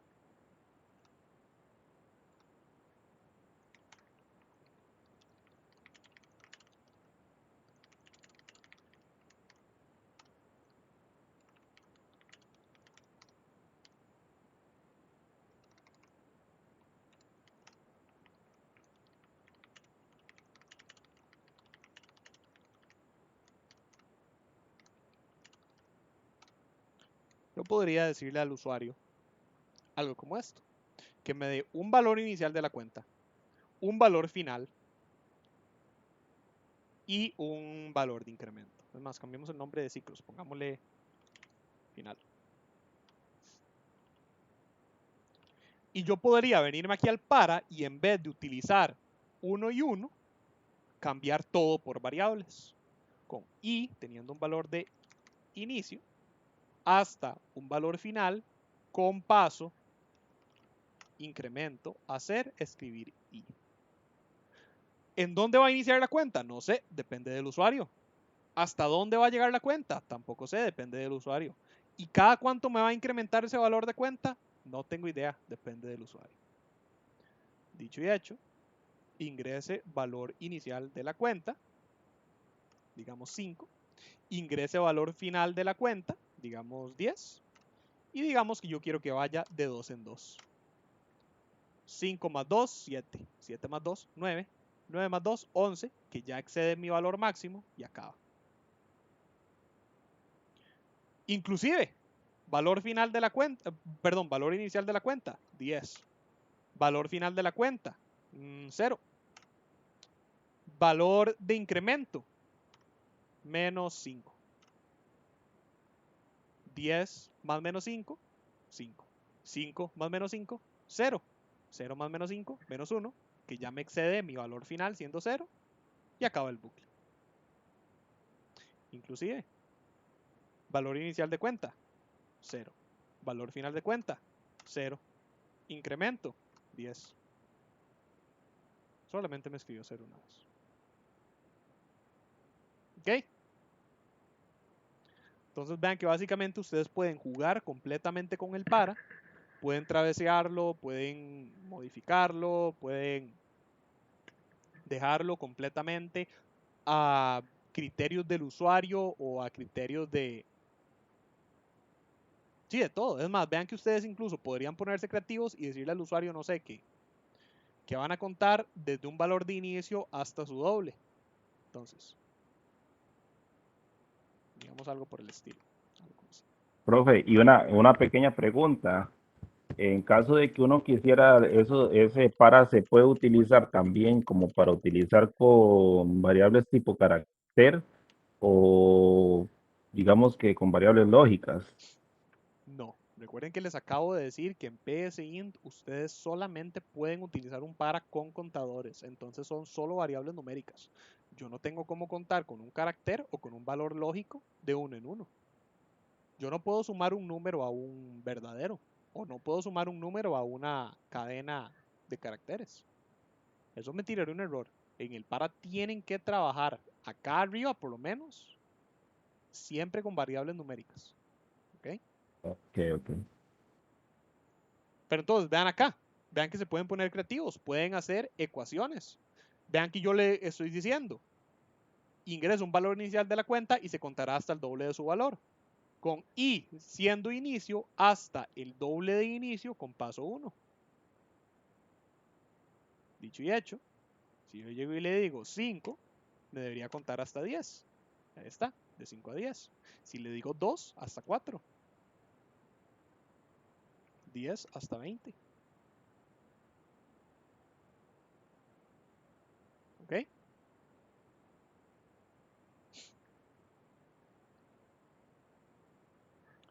¿Qué tal vamos?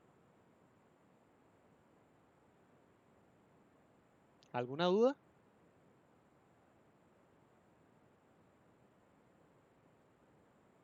Cualquier cosilla, gente. Ya digamos con esto estaríamos como cerrando por lo menos lo que es oficialmente el para. Si no tienen más dudas, me parece que puedo mostrarles por lo menos un ejemplillo de estos. Digamos este Yo por calculemos mí los... ya estoy bien ahí. Sí, comprendí bastante bien. Ok, excelente. Entonces, Si se pueden, profe, si pueden explicarlo, hacer un rapidón otra vez de lo del para. ¿qué cosa, Roy? Se te cortó un toquecito. ¿Qué del para? Si se puede repetir así un rapidón sobre el para, sobre la ejecución. Esa parte casi no la entendí. ¿Qué cosa de la ejecución del para, Roy? Exactamente.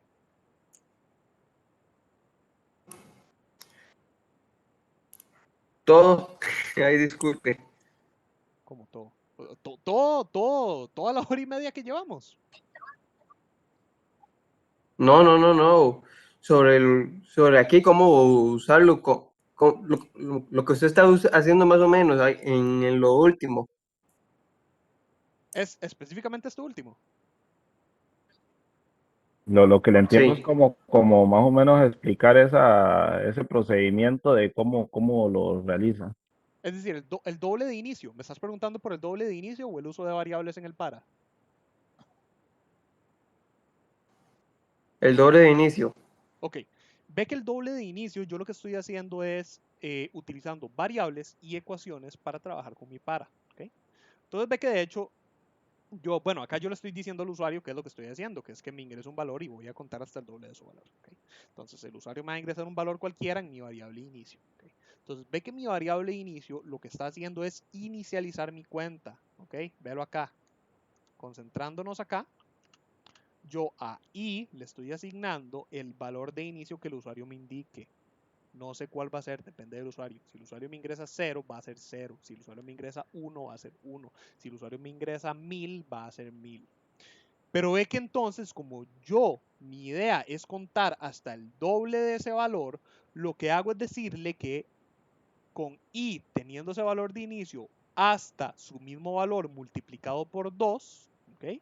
El doble de todo número es multiplicarlo por 2, ¿cierto? El doble de 5 es 10 y 5 por 2 es 10. El doble de 100 es 200 y 100 por 2 es 200. Entonces, yo acá lo que estoy haciendo es programando esa lógica. Y al utilizar variables, yo me estoy asegurando de que esa lógica va a ser infalible indiferentemente de cuál valor me ingrese el usuario. Todo valor que el usuario me ingrese como valor de inicio, yo le estoy diciendo a psint que en este para me esté contando hasta ese mismo valor multiplicado por 2. Bueno, en otras palabras, como te digo, el doble de su valor, ¿cierto?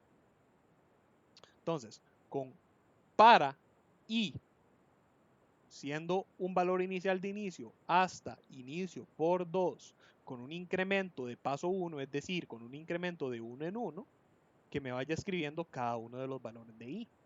Por lo tanto, cuando yo ejecuto esto, si el usuario me ingresa un número, psint lo que va a hacer es que me va a contar desde ese número hasta el doble de su valor. Entonces, si es 4, me estaría contando de 4 a 4 por 2. 4 por 2 es 8. Por lo tanto, me va a contar 4, 5, 6, 7 y 8. Dicho y hecho. 4, 5, 6, 7 y 8. Igual con cualquier otro valor. Si yo le ingreso 2, me va a contar de 2 al doble de 2, que es 4, siendo 2, 3, 4. 2, 3, 4. ¿Okay? Si yo ingreso 0, es un caso gracioso. El doble de 0 es 0, porque todo número multiplicado por 0 es 0.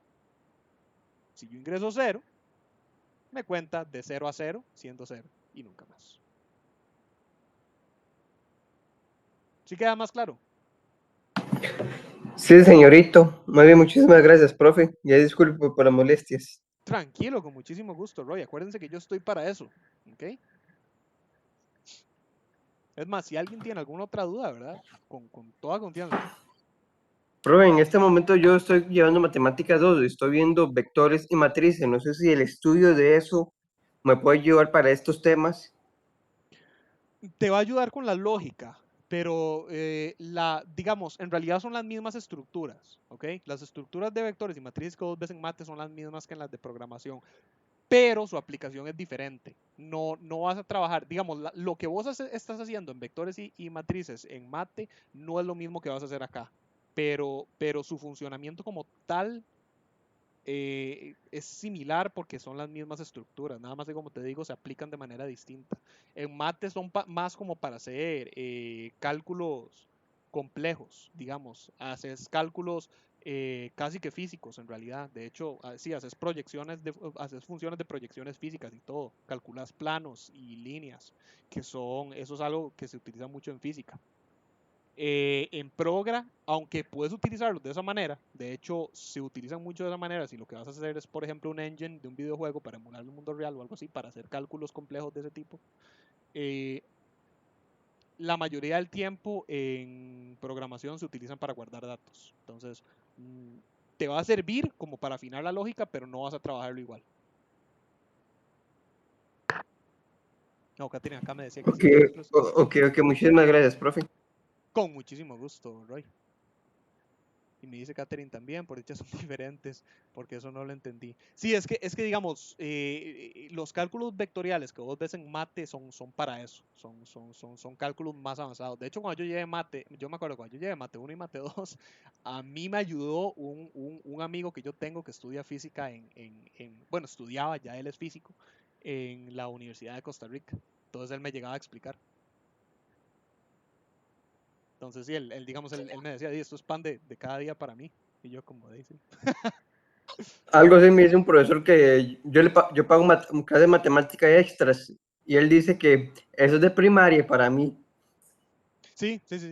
Bueno, no tanto de primaria, bueno, me imagino que en el caso de él por ser matemático, pero en el caso, digamos, de mi amigo no era tanto de primaria, pero sí, digamos, era algo con lo que él tenía que lidiar todos los días, porque son cálculos, lo que ustedes hacen en mate, en mate 2, con esos cálculos vectoriales, es calcular espacios físicos. Él le enseñó el método de Searros. Ah, ¿Usted aplicó en mate 2 el método Searros? no, creo que no. O si lo hice, por lo menos no lo conocía por ese nombre. Pero, Es que eh, un método en usarlos para hacer más fácil todos los procedimientos matemáticos. ok. Suena chiva. Si te sirve, excelente. Pero hagamos algo, Roy. Como se nos está acabando el tiempo, si querés mejor avanzamos. Y luego podemos hablar de ese método. Cuando no estamos en sesión. Entonces, Démosle. primer ejemplo, un poquito más aplicado, ¿verdad? No sé si recuerdan el ejemplo del bucle que yo había visto con ustedes. Era de factorial o potencias. ¿Ustedes recordarán? ¿Qué era lo que...? Potencias. Potencias, habíamos visto potencias. En el acumulador. Sí, potencias, ok. Entonces, acá tengo, de hecho, tengo dos. Tengo uno de factorial y uno de potencias. Pero me gusta comenzar con este de potencias porque me permite mostrarles a ustedes una comparación entre ambos algoritmos para que vean las ventajas que precisamente el para tiene sobre las otras estructuras de repetición para este tipo de ejecuciones donde lo que ocupamos es hacer un conteo ya preestablecido. Entonces, de hecho, lo cerré, pero ahí está. Entonces, vean que ahí está, ¿verdad?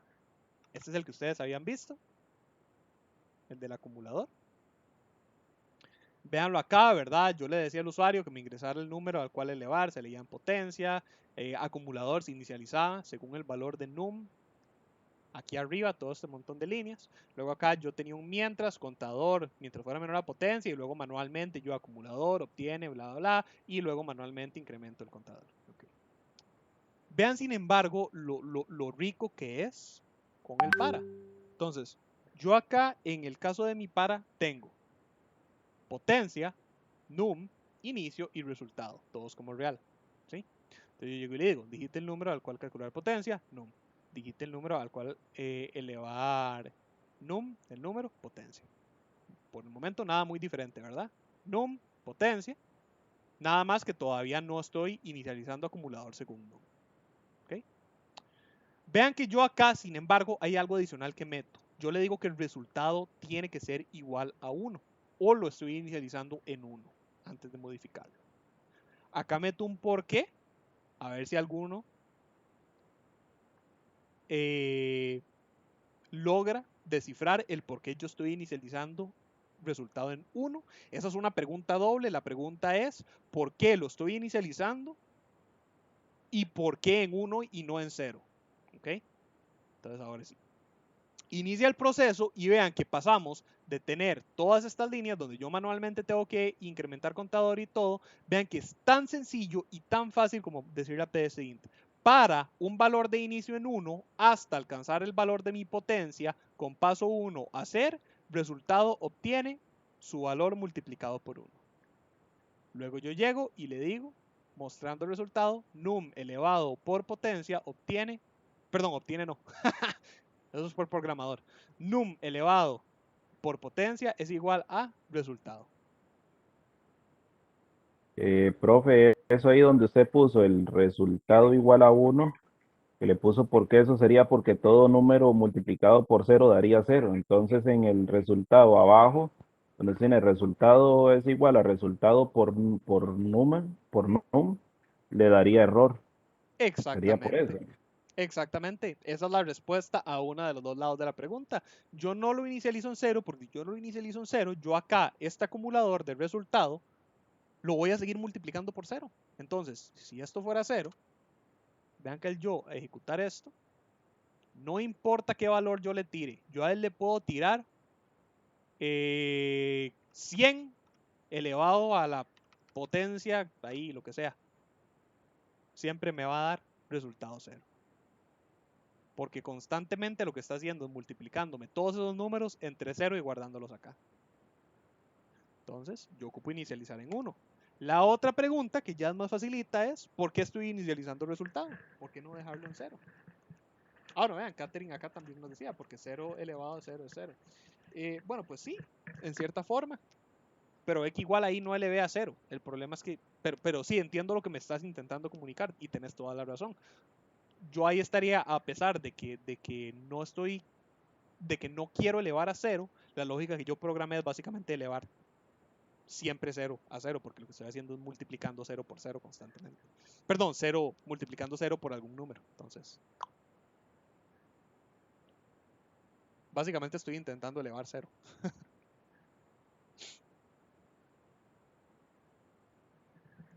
Entonces, la otra pregunta, ¿por qué inicializo el resultado? Eso es más facilita. ¿Por qué no borrar toda esta línea?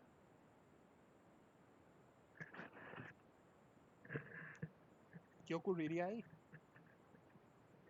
Y tiene que estar inicializado el resultado para que lo pueda procesar el algoritmo. No. Exactamente, Jorge.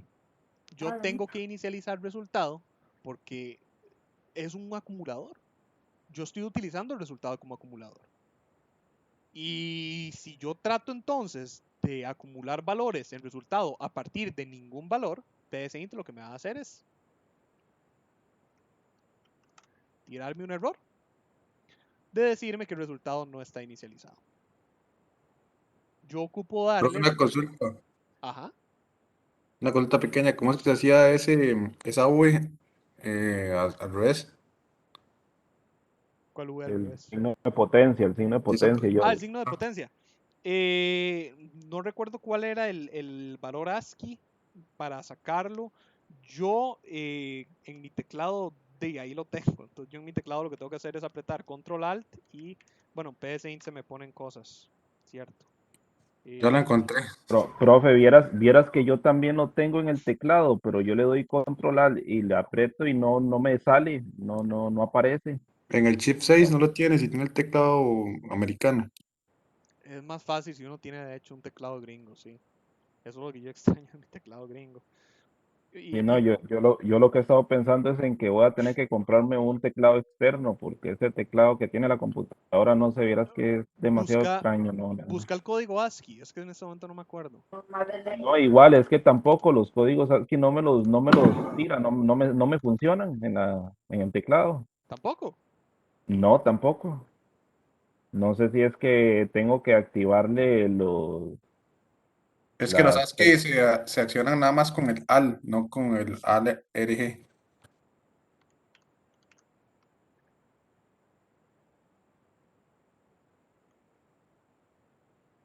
Al 94. No, no, de hecho sí, al 94 es que es esto.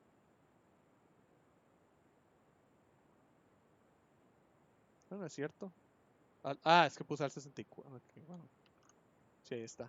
Al no, 94. es que no, tampoco, no me aparece. Aquí estoy metido en Word y no, Ahí yo lo estoy con poniendo. Eso es al al 94 para mí. al 64 no me tira No, nada. no. 64 es el AT. Ese fue el error que yo cometí. Alt 94 tiene que ser. 94. No, tampoco, no me lo tira. No me Extraño. tira nada, no me lo tira. Y para tirar bueno, al menos ese, el de potencia, lo tengo acá en el teclado en subíndice, pero no me aparece.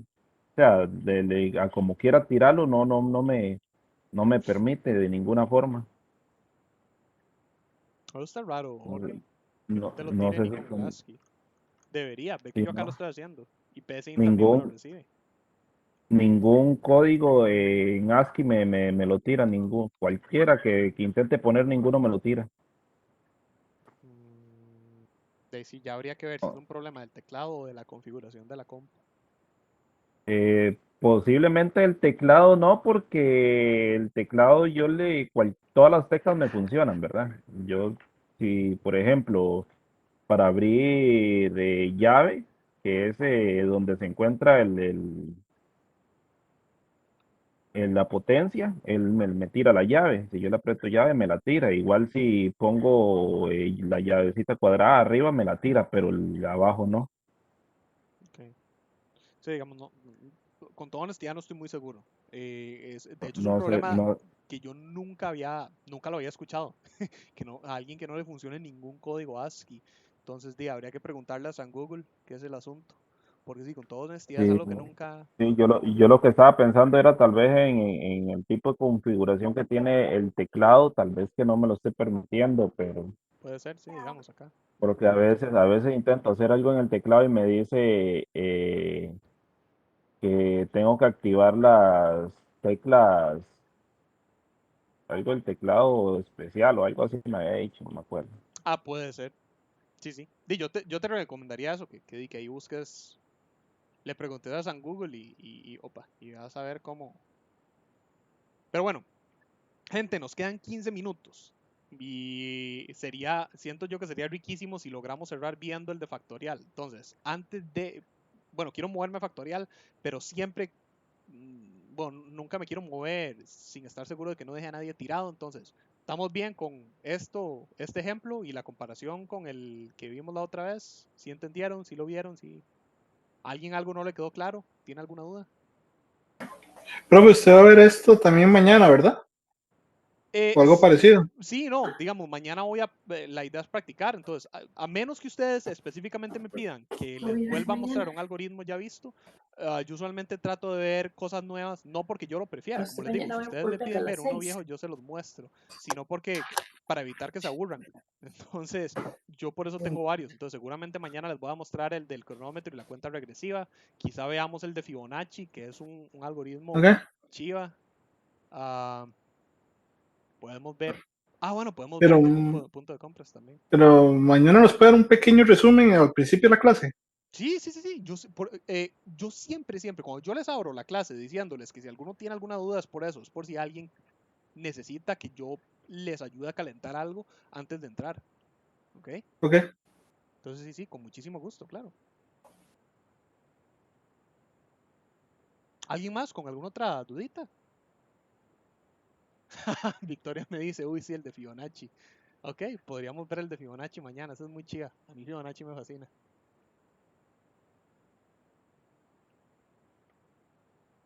Ok, entonces, vamos a ver.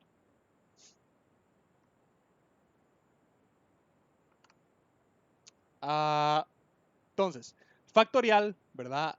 Es una lógica similar al de potencias. De hecho, es vacilón porque estos dos algoritmos propiamente en realidad son algoritmos que típicamente se utilizan con algo que se llama recursividad, que eso es algo que van a ver más adelante. Eso depende de funciones y es como una manera muy chiva de hacer repeticiones, pero yo los adapté a trabajar con bucles. Entonces, les hago el comentario nada más por si a alguno le diera curiosidad investigar qué es la recursividad, puede hacerlo, eso por un lado, y por otro lado, porque ya me ha pasado que hay estudiantes que, como les digo, ya tienen un entorno y me dicen, pero esos algoritmos no deberían ser recursivos. Entonces, les hago el comentario por si acaso alguno de ustedes ya sabe lo que es la recursividad y les digo, pues sí, pero yo los adapté para mostrar bucles, ¿ok?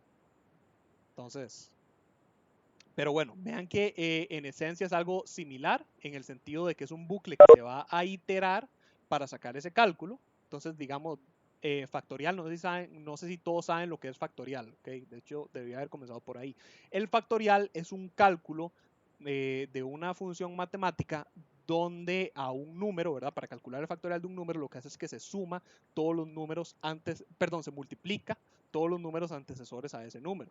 Entonces, digamos, como por ejemplo, para sacar el factorial de 3, ¿verdad? Que se escribe de esta manera.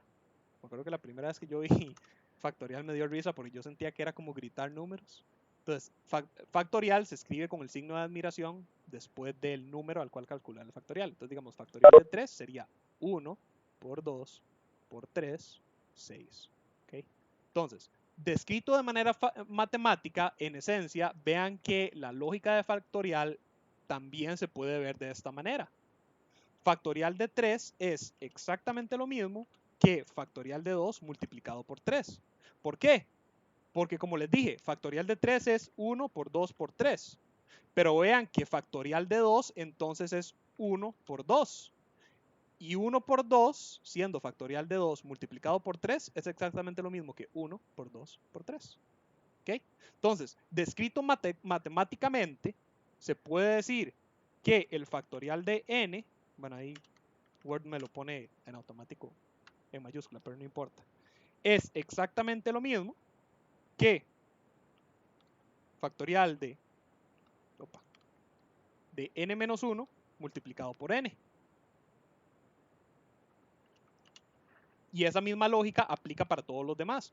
Factorial de n-1 es exactamente lo mismo que factorial de n-2 multiplicado por n-1.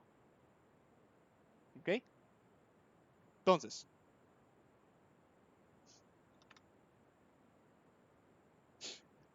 yo lo que hago en PSInt es aplicar esa lógica para explicarle a PSInt por medio de un bucle que me haga eso.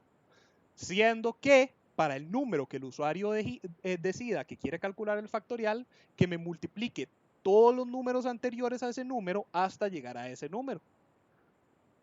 Entonces, en las declaraciones, yo tengo factorial, inicio y num, todos de tipo real.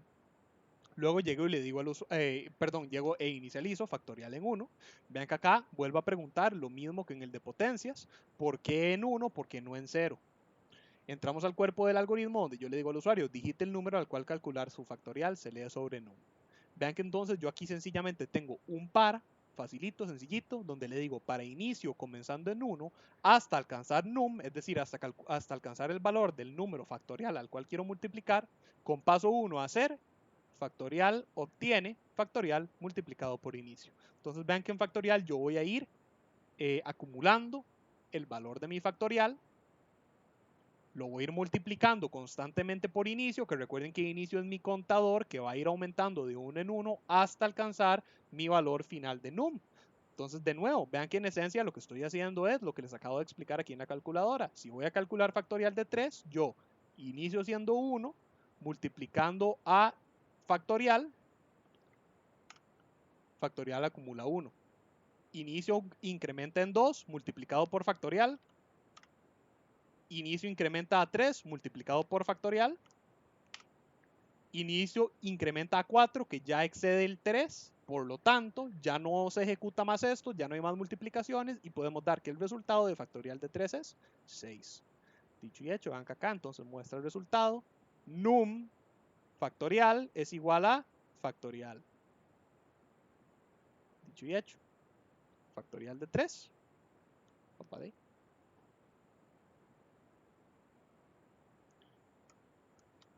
Factorial de 3, 6. Factorial de 5, 120. Dicho y hecho. Yo abro la calculadora. 1 por 2, por 3, por 4, por 5, 120. Factorial de 10. Me va a tirar un número enorme. Porque vean que es una función que incrementa de manera exponencial.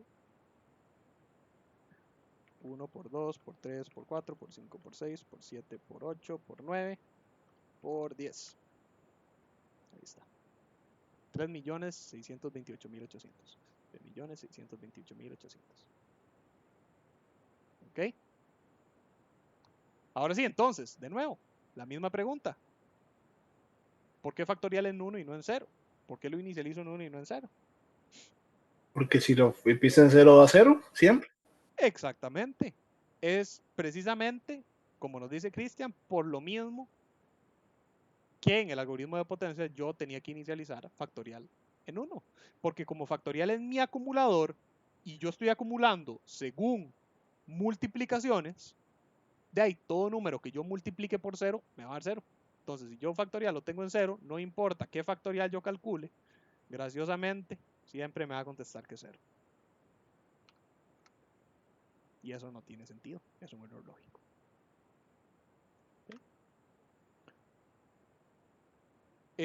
Vamos a ver, Joshua me dice, profe, debo irme, gracias por la clase, entendí todo muy bien. Ah, ok, ya no fue Joshua. Bueno, Eso sí, este algoritmo falla cuando se le pregunta al factorial de 0. ¿Ah? Este algoritmo falla cuando le pide el factorial de 0. A eso iba. Eso era lo último que les iba a preguntar antes de finalizar la sesión de hoy. ¿Qué creen ustedes que ocurre si yo le pido factorial de 1 y factorial de 0? De hecho, en realidad, okay, no les voy a dar la respuesta. Marca error. Marca error. ¿Creen ustedes que se caiga si yo pongo 1 o 0? Sí, sí creo que se puede. ¿Cómo es, profe? Ok. Lo ignora, creo yo, si pone 0. ¿Ok? La misma pregunta que les hice hace un ratito en otro algoritmo. ¿Qué pasa si yo le ingreso factorial de 1, factorial de 0 y factorial de un número negativo? ¿Qué creen ustedes que vaya a ocurrir? Tendría Está que Miriam. dar 0, ¿no? ¿En cuál caso? El primero, y todos. En todos. Por si acaso, gente, digamos como para que lo sepan, según la regla de factorial, bueno, factorial de 1 es 1. Factorial de 0 es una excepción. Entonces, factorial de 0 se considera 1. Factorial de un número negativo debería dar el número negativo. Es decir, vean que factorial de menos 5 es menos 120 y factorial de 5 era 120. Vamos a ver, Miriam acá me dice, profe, muchas gracias por su explicación. Hasta el momento entendí todo, me retiro hasta mañana. Buena noche. Bueno, no sé si todavía, si ya no nos fue Miriam, pero igual, con muchísimo gusto, Miriam. Muy buenas noches. Victoria me dice de la 1. ¿De la 1 qué cosa, Victoria?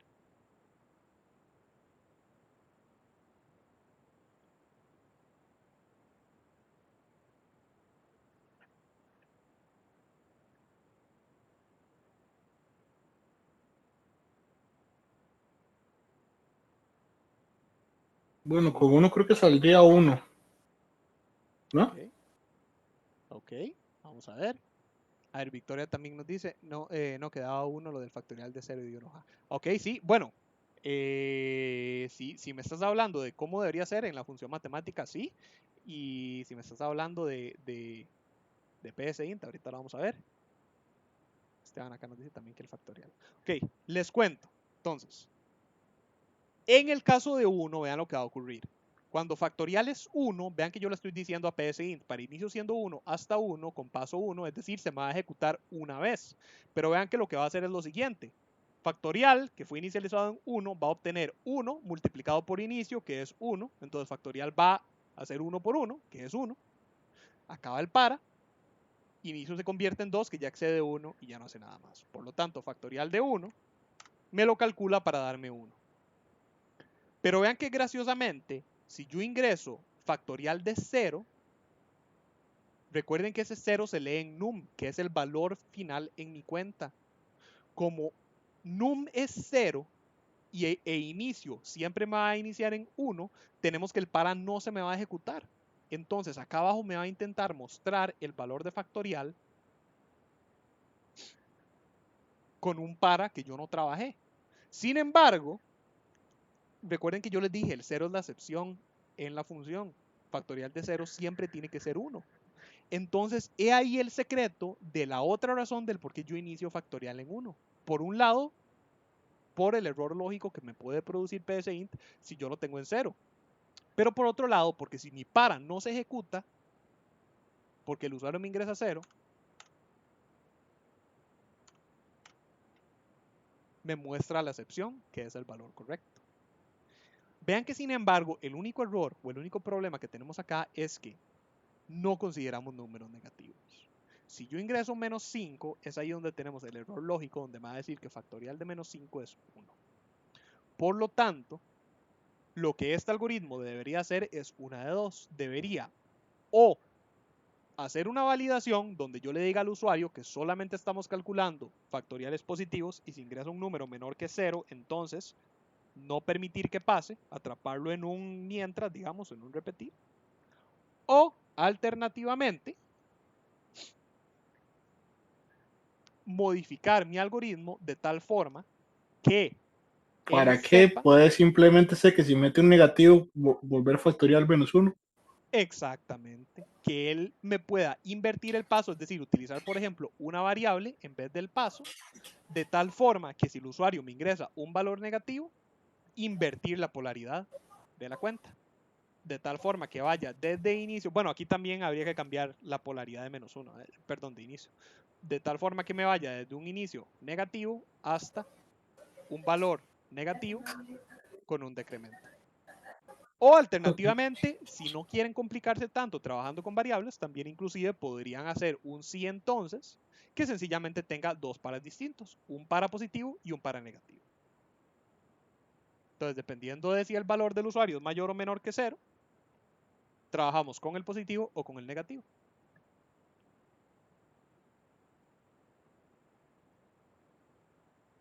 ¿Cuál de las dos es mejor? Depende de ustedes, la que ustedes prefieran. Vean que en ambos casos estamos haciendo una validación y cambiando cómo trabajamos.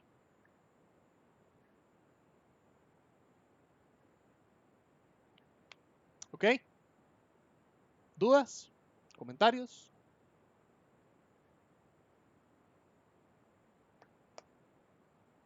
¿Algo más? Profe, hay hay una función en PCInt para cambiar un número negativo a positivo. Creo que no, pero no hace falta. Ve que lo que puedes hacer es sencillamente multiplicar. ¿Cómo se llama?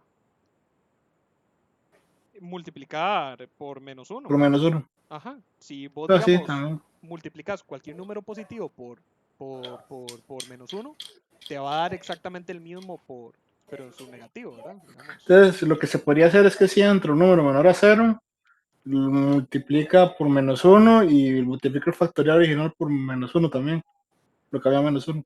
Ajá, exacto. Eso es, Y digamos, ya con eso, básicamente a lo que me refería con ese invertir. sería el cambio más eficiente, ¿verdad?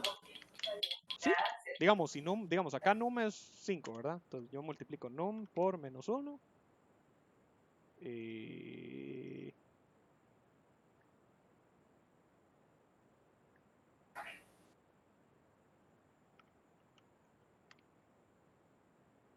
Ok, gracias PSInt. Por si acaso, eso es una pulguilla de PSInt. Vean que ahí tenía -1 y se confundió por el hecho de ser una escritura. Entonces, bueno, nada más le dicen explícitamente que esto es un -1. Entonces ahí está. -5. Y si ese número más bien fuera un -5, al multiplicarlo por -1 es 5. Entonces ahí, así invierten el valor.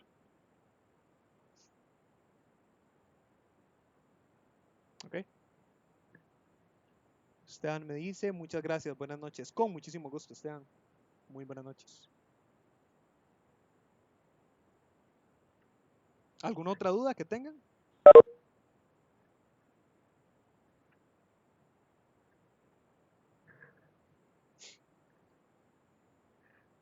Ok. Me parece entonces que podemos ir por lo menos cerrando la grabación.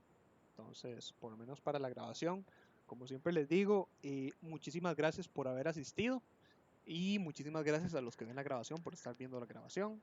Recuerden que las grabaciones de mis sesiones se suben a el canal de YouTube en un periodo de 48 horas después de que acaban estas, pero recuerden que el canal de YouTube no solamente tiene las grabaciones de mis sesiones, sino que también tiene grabaciones de las sesiones virtuales de otros cursos de la cátedra, como los de lógica algorítmica, así como también tiene grabaciones de tutorías de este y otros cursos de la cátedra, o inclusive tiene grabaciones de ejemplos cortos de la materia de este y otros cursos de la cátedra. Entonces la idea es que sea otro recurso didáctico para ustedes, para que les pueda estar apoyando de manera audiovisual su proceso de aprendizaje y que ustedes lo puedan estar aprovechando en su tiempo de una manera más interactiva y reforzar así lo que ustedes entonces leen y estudian.